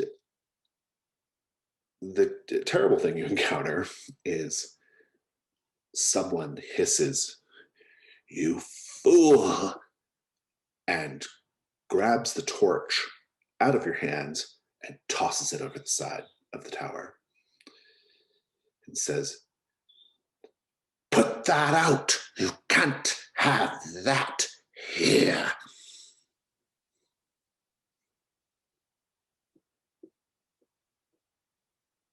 Of course, yes, right. Says You know they are drawn to it. They are drawn to it. And I don't want them here. This is my time. This is my time. And you don't get to come here and draw them to me. You have my utmost apologies. Are we speaking of the ghost birds with their... And in the moonlight, you can basically make out the figure more or less. They are, how to describe them? A pitiful wretch, we'll say, moves like an unwell person, skeletal, slow, stooped, wild white hair and beard, parched, kind of like the old woman, but worse. His skin looks like it's literally drawn over bone with nothing in between. Wounds that appear to be oozing a sort of crusted brown ichor. He has a crown on his head. And he's wearing a simple smock, and he has this sort of comical crown constructed of animal bones and feathers and twigs like a bird's nest. He says, "Silence. My darling is speaking to me right now." And he creeps over to the pumpkin, and he gently caresses it. And he says, "Don't be bothered. Don't be disturbed. They won't be here very long, and it'll be just you and me again before you know it." What are you doing right now, Revel? Slowly backing up and raising his voice as he speaks to draw the attention of the others, and says, "We mean no disrespect or to disturb you and your darling." Black Jenny meant no disrespect either, did she? I don't know her. Black Jenny tried to get her hands on my beautiful darling, and she failed. They failed. Nothing will separate us. You are speaking of your friend here in the bowl, yes? It is beautiful, is it not? Such a lovely shade of orange. There are not many things in this place to keep one company. But I'm one of the lucky ones, I guess. I suppose so. How do you feel about turnip wine? He gives you a strange glance. It says, "As a general matter, I'm fond of squashes and things that grow in the ground." Well, I just so happen to have a jug of turnip wine, perhaps with your name on it. That name being... How can my name be on it? That doesn't even make any sense.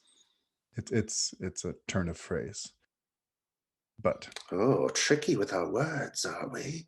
Turn a phrase. Oh, you're like the ones that tricked me into this place in the first place. Don't think I've forgotten. I haven't forgotten. perhaps I know them. Perhaps you could tell me of them. Perhaps you could climb onto the crenellation and throw yourself to the ground. Perhaps. I think some turnip wine might be more useful to you than my death. Turnip wine with my name on it. And he reaches for the turnip wine. Kind of take the jug out and hold it out at exceedingly arm's length. Here it is. He begins drinking it, but drinking is really the wrong way of putting that. He's sort of just pouring it in him is probably the better way of putting it. Like filling a vessel and just watching it overflow out of his mouth as it reaches the top of his gullet. And he just keeps pouring until it's empty, and then throws the jug down to the ground, coughs out all of it, just sprays all over you. And he says, I would say that is an ill-favored drink. It's really not very good, is it? Meanwhile, back at the armillary.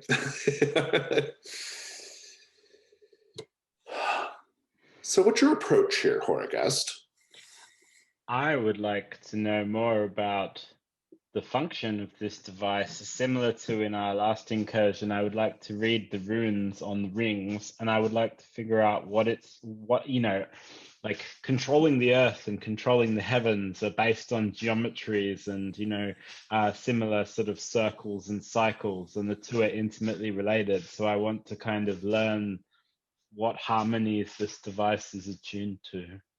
Interestingly, I actually think that Orlin will be better positioned to actually learn what's going on here, because Orlin has skill in symbols and indeed was a farmer. And the two of you together will probably be able to piece together the basics here. I don't even need a hunt roll. Your skill sets combined you will be able to reasonably make out that the bands are marked, indeed punched with little holes that seem to correspond to stars in the sky. They are not currently set to the current sky, but they do seem set in a particular place, but it's not a star pattern that you would remember or recognize, Orlin, from your time underneath the stars as you tended your fields and flocks. It is it's almost like another sky, some other world, perhaps even. Or it could just be randomly adjusted to nothing. It could be that as well. But in any case, it appears that the purpose is for the thing to be aligned with stars in the sky. As above, so below. Let's tune it all in. Tune it in. Tap into the energies. I sigh, and it sounds like this thing is big enough that two people working on it is entirely reasonable. Oh, I think so. Yeah. I mean, it's big, yeah. It's heavy, but with a little bit of effort, you can get the pieces to move. Absolutely. Yeah. Okay. So yeah, so I'll just kind of lean into it and offer occasional pieces of advice, needed and unneeded. This feels like a risk roll with maybe with a help roll attached to it. That's what I was thinking. Yeah. I like all that.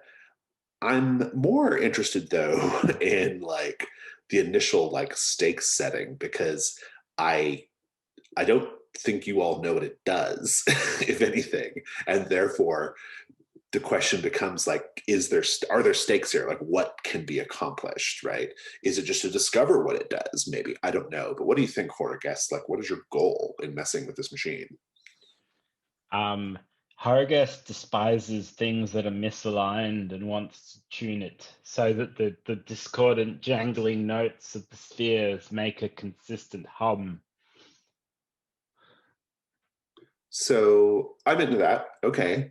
And what could go wrong here, folks? I mean, we could end up, the tower could end up under the sky that was being depicted in the in this device. I think that you could have a horrible star-based curse drop down upon you. Right.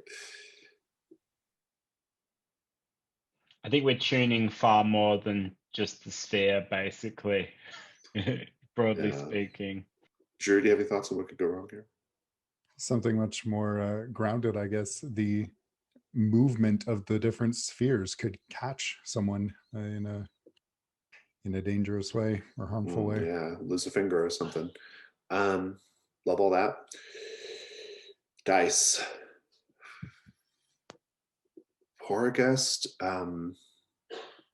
Construction, possibly. Rituals, possibly. Kind of into both of those things. Omens, even. I think you have some reasonably applicable skills here. The Devil's Bargain might be the more interesting thing. What do we think for Devil's Bargains, gang? Oh, regardless of whether this works or not, the being that Revel is talking to is going to notice we're messing with his stuff. Yeah, it's pretty good. I'd say no matter what.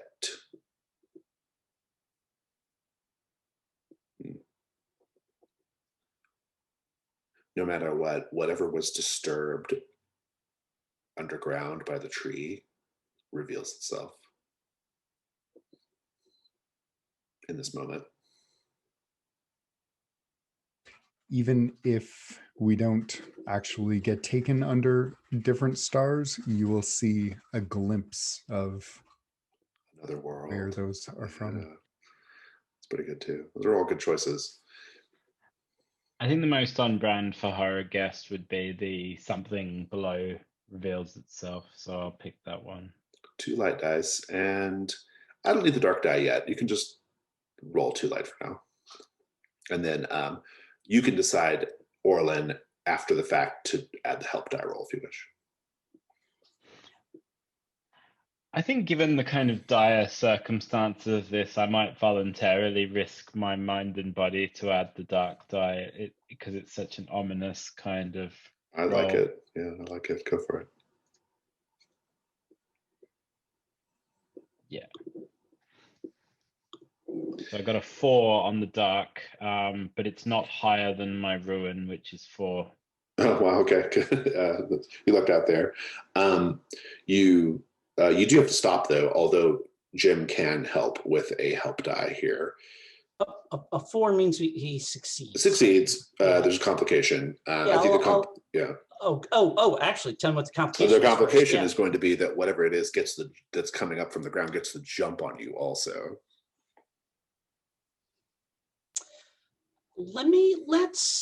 Let's try the help mechanics. Let's. I don't think we've done that yet. So, Yeah, let me jump in and see to. Let me pull out the text. Blessedly, Jesse posted the whole thing recently, I think, on the Discord. I need to go find that. And I guess we went into looking at this armillary together, so I think it's only fair that we sort of go in together. Yep. Sharing any consequences. Let me find the. Jesse posted that document with like all the. I think I've got it fairly high up in my Google Docs. I might be able to find it. Riveting video for whoever's watching this. Oh, here we go. I found it. The help roll. If another player is making a risk roll, which includes at least 1 dark die, and it does, you may offer help to improve their odds of success either before or after they roll. If they accept the offer, say how you expose yourself to danger and roll 1 light die. So I'd like to offer to help. I accept. And I think I am exposing myself to danger because I am the one, like I said, keeping an eye on making sure none of the gears go flying off, that it doesn't tip over, that it's, you're all into the esoteric, like where the star's going to go and stuff. And I'm like, careful, that thing is, whatever that representation of the moon is spinning around at speed, like that kind of thing. And so I think literally, like, if I get hurt, it's because I shove you out of the way. You fool, be careful, and then get beamed or something like that. So let's see how that goes. Yeah. So how does this work? Do I roll a? I just roll weak. Roll /weak. Yeah. Okay. That's how the die roller does it anyway. So that's my weak points of 4. So that's not Which great. is good because I want to roll better than that. So. So actually. So Oh, that's not how that works. Oh, Yeah. I'm only rolling that once. Okay, all you're just rolling okay. that once, and because it matches Horicus dark die, you take a ruin. So, Got it. Okay, all right, and Horicus you can't re-roll, so this is it. It's a 4. all right, cool. I think the ruin is coming from it, as we feared. Your hand gets caught in the gears, and like I think I'm gonna take that ruin and take the condition that like your hand is crushed. Yep. Mm-hmm. You cry out, you scream. Horicus, I'm curious, do you respond to Orland's pain, or are you too caught up in the machinations here? Your flesh machine is jamming the mechanism. Ah, you fool! You fool! I told you how this was how this was going to end. Well, how's it going to align now when you've got your finger pieces inside the gears? It's jammed. Meanwhile,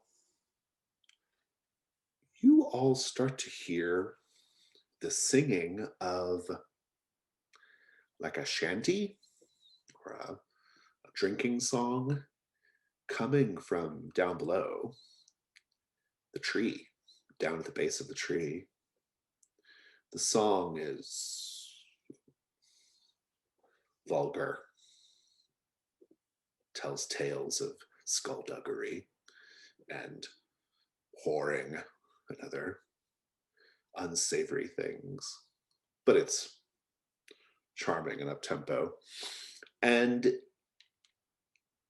there are several voices singing, but the voices are not in tune. It's a little dissonant sounding. The voices are they're breaking, and they're a little more, they moan when they should be trilling, right? Revel, this deranged figure that you've been talking to, this withered, wretched thing with the crown, says, "Do you hear it? It's Black Jenny. How has she returned? I thought she was buried for good. How is this possible?" And he's going over to the gap in the crenellations to look down. What do you do, Revel?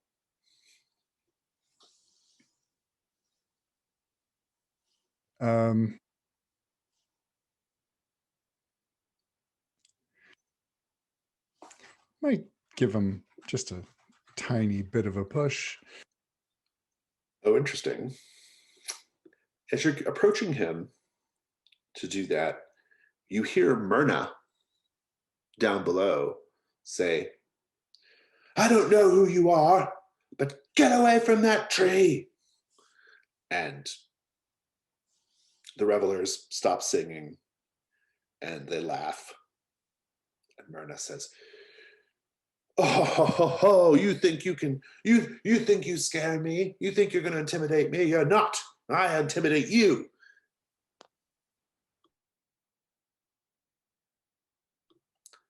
I think Myrna's going to fight these people, Revel. Oh, Revel will back away from the figure and kind He of turns and rumble. says, "There's a mad woman down there." You're not wrong, but that may be more than even she could fight. "I sense her spirit. It is filled with fire. It burns bright, even here. So many feet above her. The warmth of her rage beats against my hollow cheek." Yes. Also, you've had a lot of wine, of turnip wine. Wretched stuff. Black Jenny. No, not Black Jenny. It can't be. It can't be. We got rid of her. We got rid of her. And he's kind of walks off.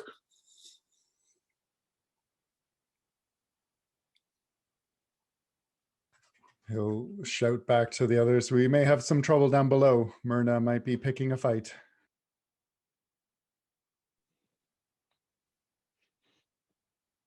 Horrorguest cackles and says, trouble below, trouble above, trouble below, it all matches now.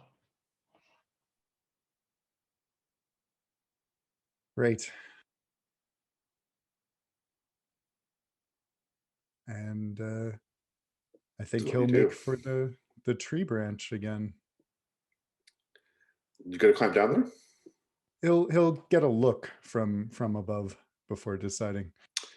A circle of people are surrounding Myrna, and she's got her fists up, like she's, turning this way and that, you know, uh, like she's gonna take them all, but maybe she's feeling a little overwhelmed right now. Even someone of her exceptional martial prowess may not be able to take this group of people. Orlin and Horrorguest, I'm curious what the two of you are doing right now. Apart from screaming in pain. I mean, I've gotten to the point where now I'm just like gritting my teeth and wrapping my hand in a bandage, but trying to immobilize it as best I can. Yeah, and we'll get to the results of the armillary in a minute, but I do want to resolve this little moment here. So, what are you doing, Horrorguest? I'm looking at the blood that's smeared all over the armillary and saying, yes, this will highlight the runes. And I start like daubing the blood on all of the runes on the armillary and saying, yes. It's good now because we you don't have a great source of light, right? I mean, the geode puts off light, but it's a it's pretty dim, whole sickly, dim sort light, right? Yeah. It's good, and then just a little bit of moonlight. So, okay, well, so Revel, it sounds like you're dealing with this on your own. He will start heading down, and he'll say, "You there? Please don't harm our friend." One of the figures looks up, a woman, and says, "Well, who are you? Who might you be, standing atop the treetops? Are you a bird? Tweet, tweet, little bird. Come down here and land on my hand. I have some seed for you."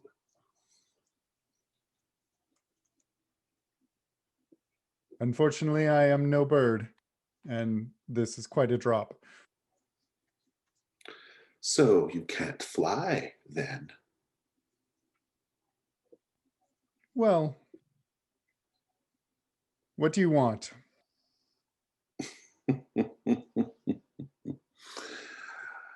Oh, we want our revenge. Against a scrawny chap living at the top of the tower, perhaps? Wears a funny crown, likes a pumpkin. Our business is our own, little bird.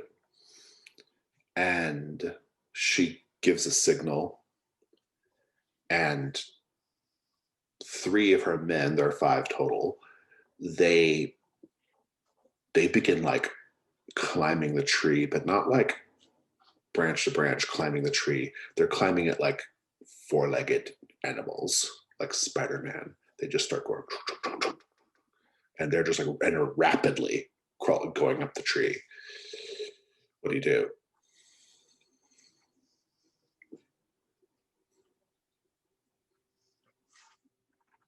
I will, oh boy, I don't really have much to help. Ooh. When one gets near, I would like to feather him. Intriguing. By feather him, do you mean like tar and feather, or just reducing his density? Oh, your ritual feather. Got it. Okay. Is the idea here to like reduce their density so that they just float away? Yeah, and maybe make them see they shouldn't mess with me either. Oh, I like that. That's good. Feels like good stakes.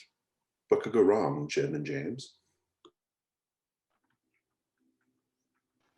I think that like more than one of them take off and they actually sort of float up and start fluttering around the tower, and they sort of, actually sort of float towards us. Yeah, like they could fly now. I mean, the thing that makes sense to me is that he hits the tree instead, and our escape route is gone, and the only way out is actually fighting our way down through the entire tower. Yeah, that could be problematic as well. I like both of those. Let's talk about your dice. What about your light die? First one. I do have rituals. Oh, that's fair. And then, Devil's Bargains. I like the tree thing as a devil's bargain. Like no matter what, the tree floats away as well, whether they do or not. I really like that too. So I have nothing additional to add. Oh, I think no matter what, that woman down in the ground becomes completely fascinated with Rebel. Oh, yes, good. Black Jenny. Oh, I like that. I'd like to get to know Black Jenny a little. 2 light, 1 dark. Go for it.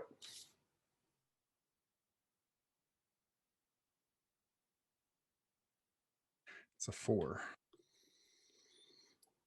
On Light. why don't I see it? Oh, that's because I posted it in my Discord's dice. Sorry about that. Oh, okay, sorry. I mean, I believe you. What was the total, or what was the different? What was the spread? 4 light, 1 light, 2 dark. Okay. Mixed success. Mixed success is, or complication, really, truly. I think it's going to work. They're going to float away into the air, but the other 2 and Black Jenny grab Myrna. If you want to add a dark die to try again, you may do that. Yeah, I'll reroll, and I'll roll in the proper channel.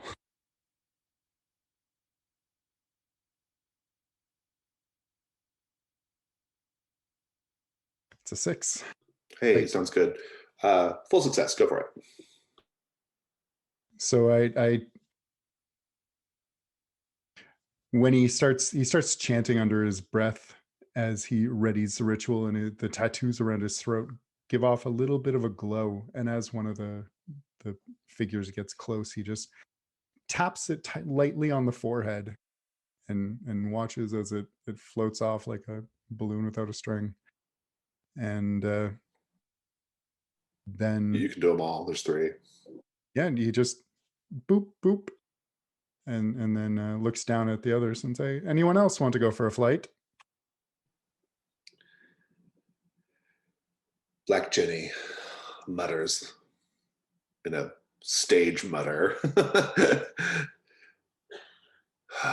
This place has been nothing but trouble from the first. And she and the other 2 just wander off into the night. They leave Myrna. Myrna's like, "That's right, you better run, wench." And come along, Gregory. It's Cedric. Still Cedric. Armillary sphere. How are you adjusting it again, Horicust? With blood now, I'm aligning. But to match the current skies? The current sky? I'm going to match the current skies and sort of, go, yes, yes, yes. The stars must be bright.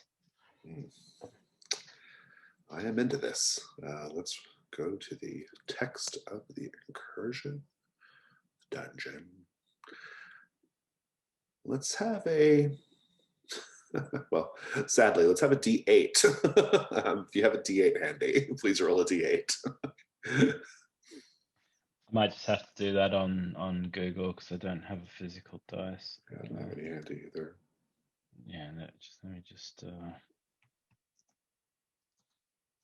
let's just do it.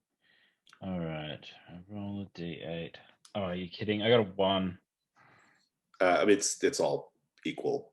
It's just, okay, it's just choices. Yeah, it doesn't matter. Yeah, so it's a 1.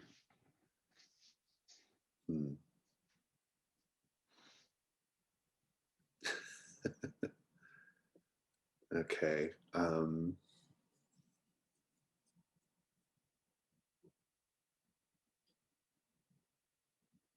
Good. I need to take a look at your drives momentarily. Pay the magus that can lift Garlum's curse. Yes. You align the armillary. It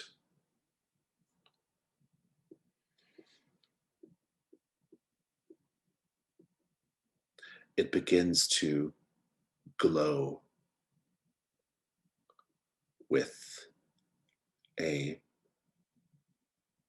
hateful green fire.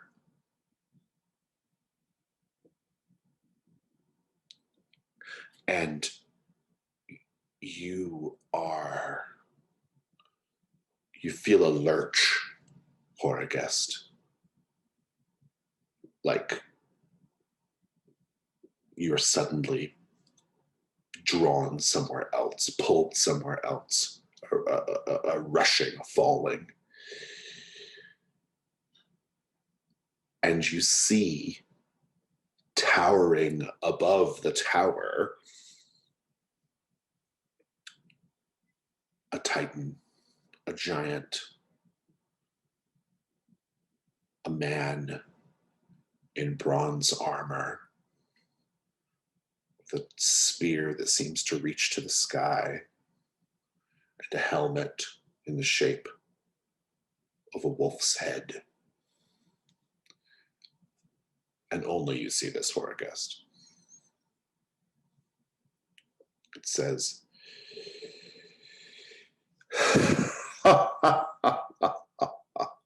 its laugh booming out, echoing out. It says, I don't know why you have summoned me here, but it is fortuitous, I believe, for I have many wars to wage, and wars cost money, and you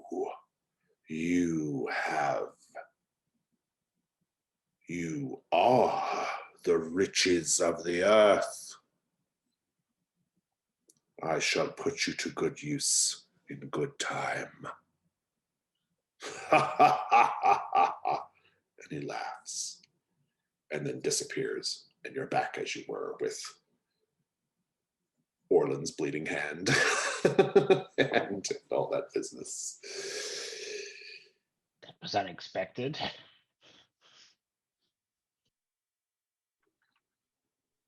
What happened? Your eyes rolled into your head for a moment, more so than usual. A giant man in the sky with a wolf's helmet told me that he had use of me, and then I came back here. So I don't know what this sphere is for, but it's very strange indeed. What use did he claim of you? He didn't say. He was very cryptic and evasive on that matter. And I shrug. And as a player, I just need to step out here because my doorbell just rang. So go ahead and keep playing.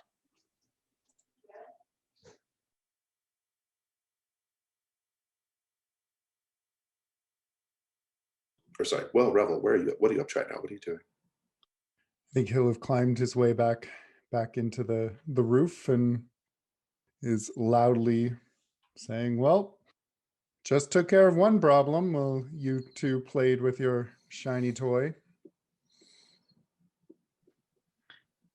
I got to talk to a giant sky man. I don't know why, but you missed out, off messing around on your tree.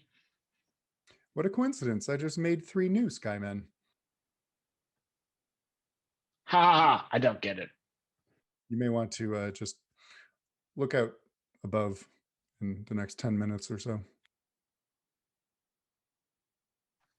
Just Amazon.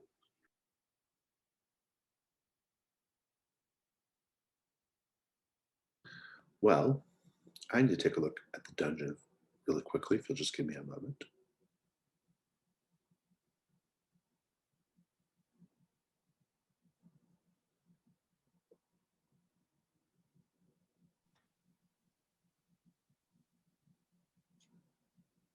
Can Can I also cash in one of my tokens to find something valuable now that the armilleri's kind of moved around or something? Maybe something's fallen off. Oh or yeah, of something. course. Yeah. In fact, I think a like decorative jeweled plate has sort of like come loose and has fallen down to the ground, but the it's more like crystals. It's not real gems, but it's beautiful enough that someone would pay a gold for it, or the equivalent of money to equal a gold. A decorative jeweled plate.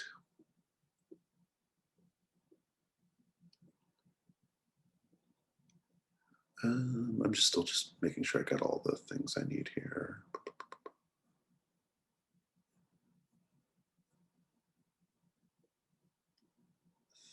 Thing I can't quite make out.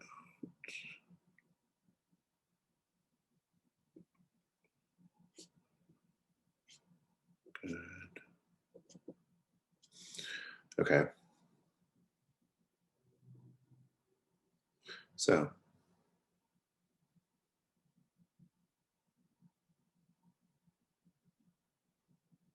no sign of the wretched man. There is, however, off to the sort of southwest portion of the roof, there is a hatch, like a trapdoor, that's been flipped open. He probably went back down in there. What do you all do?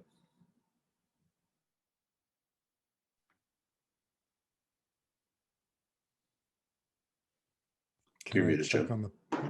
Revel, what did you do to my tree? Oh, it's fine. The tree is fine, by the way. Those are just men, possibly undead. Tree's still there. Well, you were busy. I had to take care of some troubles. Suppose that's true. Well, do we want to pursue our friend into the hatch, or shall You we? hear a holler from down below. Oh, Gregory, you tell the funniest jokes. Our guide survives them. Yes, and so does Cedric. Can I check on the pumpkin? Yeah. What do you want to do? See if it's still there, or if This? the fellow's taken it. No, it's there. I think I'll relate my experience with the dude in the crown. And this is his darling. I think she looks like a Rebecca, don't you? I'm sorry. What are you showing us? The pumpkin. Oh, the pumpkin. Yes. And I kind of. And you know what? I'm going to lean in and actually inspect it. Professionally. Professionally, yeah. Oh yeah. I'm gonna take a look at it and like, is it a real pumpkin? Is it, like Do was a hunt here? roll. Is it all Yeah. that kind of stuff and everything? And I kind of hold it up appraisingly and Mhm. kind of like squint out of one eye and stuff as I'm doing that. I love it. Do a hunt roll. All right, squash inspection. Let's see what we got. Revel's kind of giving him a skeptical look once he actually touches the thing. All right, so we got slash on 2. That's a 4. Take your token. The pumpkin is in this sort of stoneware vessel. It's glazed, painted with birds, pecking a crowned skull. And there's this fat orange pumpkin. There are glyphs around actually the vessel, like on the ground, like protective glyphs written with this like brown smeared liquid or smeared paste, I suppose, similar to what was on the walls of the frescoes or on the frescoes. I'm here to tell you that this is a pumpkin. it's a fine pumpkin. It's somehow not decayed, but it is a pumpkin, and there doesn't appear to be anything particularly remarkable about it. And I shrug and I kind of hold it up and I say, well, it won't win any blue ribbons, but it would make a fine pie. You hear a quite distressed voice coming from the trapdoor that says, "Get your hands off her!" She's not particularly remarkable, you know. How dare you speak such heresies? How dare you insult me? Insult! Insult you? How am I insulting you by saying that you could do better? This pumpkin is beneath you, a fine specimen such as yourself. You've merely settled for it because it's the only thing available to you here. What a night, what a night, what a night. Black Jenny reappears, and these oafs are here. They are tampering with my device. They are tampering with my darling. And I am here, a victim of these cruel circumstances. There's nothing I can do about it. To whom are you speaking? And he just goes back down. I look at the two of them and like give a what is his problem shrug. I get the impression he's been here a very long time. Indeed, it seems to have undone something in his head. I think we should see what's below this tower. There's so many interesting things further down, but I want to send some of my little friends ahead to see what might be lurking. And I get some of my marbles out and say, friends, tell us if the way is clear. And I'm going to like throw them down the hatch and see if they tell me anything. I will also note that you have not yet accomplished Zekel, just as a little FYI. Oh, okay. You know, like, which is, I thought we had figured out, I thought we had worked it. You have, but you have not learned how it works. How to operate it. Got Right, it. Okay. yeah. Okay.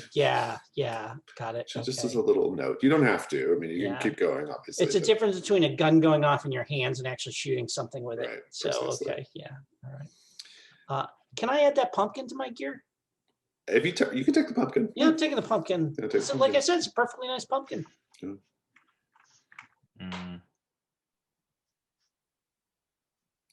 So it sounds like you're going down. I mean, there are stairs on the other side of the trapdoor that spiral go down. It's the interior of the tower. It's very dark because you don't have a torch lit. You just have Horagess dim geode. And I think Revel will point out that he was warned against the torch, that it would draw something.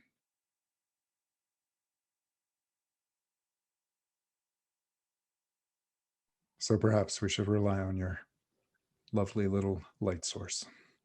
And what were you doing, Horagess? You were throwing marbles down? Yeah, I might blow on them and get them to glow, and then I'll drop them. Okay, I like that. What are you hoping to accomplish? I would like to know if anything is lurking below that the marbles will hit. And Horagest is convinced that the marbles are his like allies and that they will tell him things about, what's below. No, that's good. Roll a hunt roll with 2 dice. Okay. Hunt 2.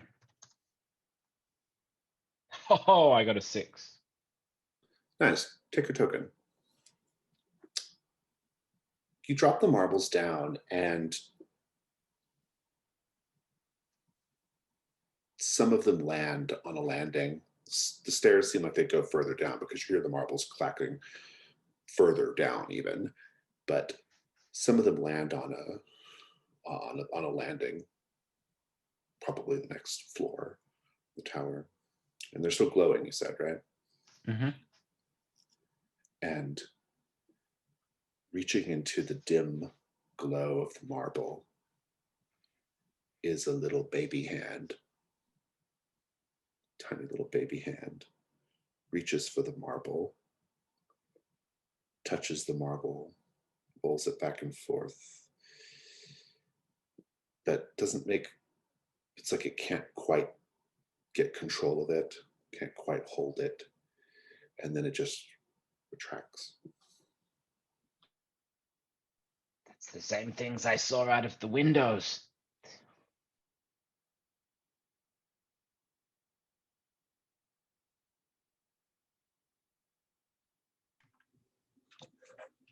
Whose idea was this again?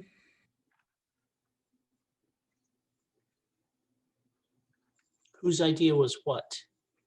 Seek the fund to seek the funds needed to allow you to rejoin the court.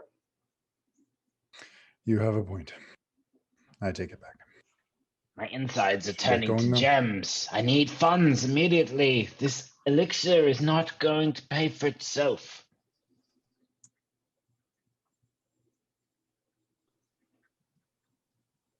Going down.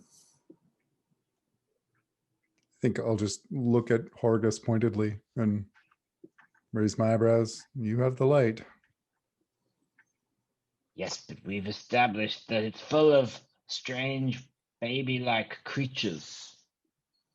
I sigh exasperatedly and just, like step off and jump down in. The stairs go down a bit. They go all the way down to the bottom of the ground floor if you follow them down. Oh, yeah. But if you wish to stop at the next floor, which is the upper level of the tower. Oh, okay. Oh, there's like doors and stuff outside. Yeah. Okay. Yes, Yeah. yes. I would like to stop at the next level. Yeah. I mean, you just like step out onto it, basically. Oh, okay. Got it. Yeah. And this is another sequel. I shall read it to you. This is the upper level set. And the sequel is Find the Pretender's Secret Treasure Stash.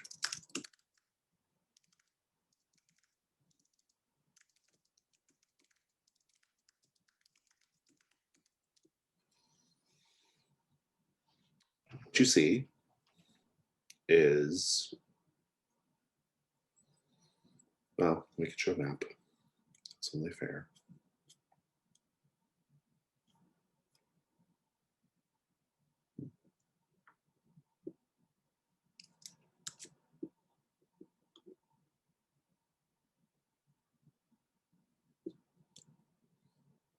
Pop that onto the image board.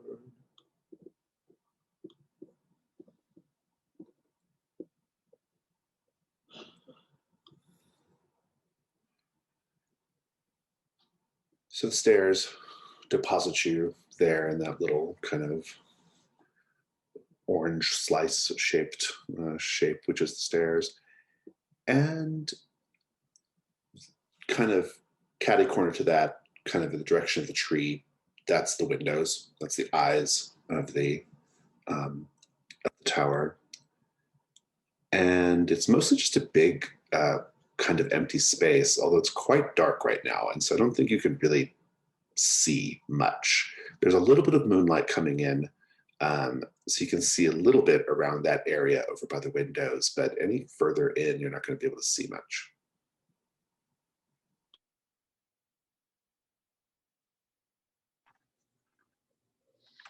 Is that actually a door there in front of us?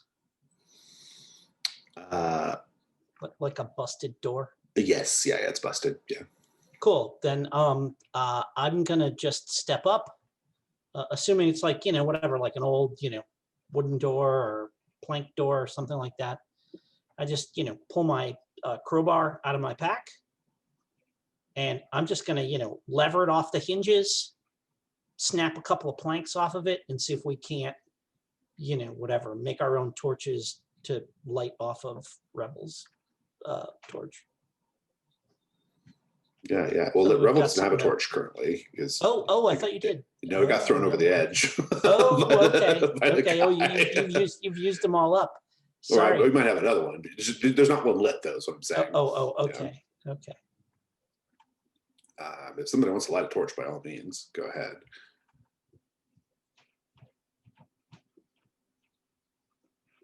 Still got my Revel geo. declines.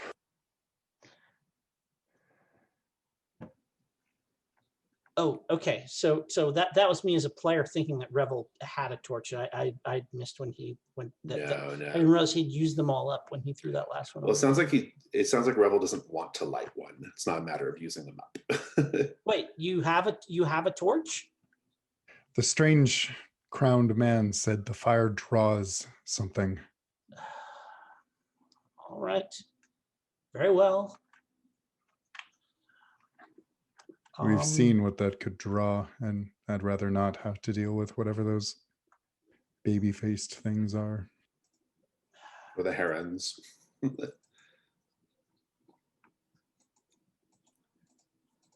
You have a little bit of ambient light from the windows. It's not enough to get a great look, but what do you do, Orlin?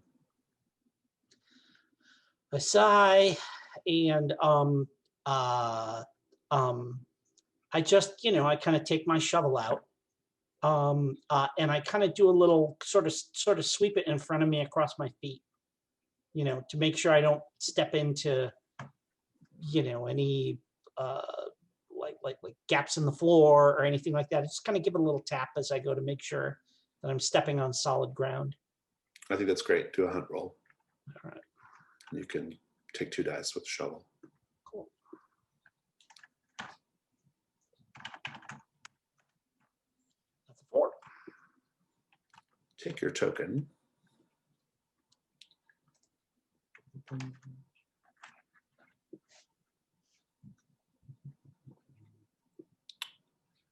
And yes,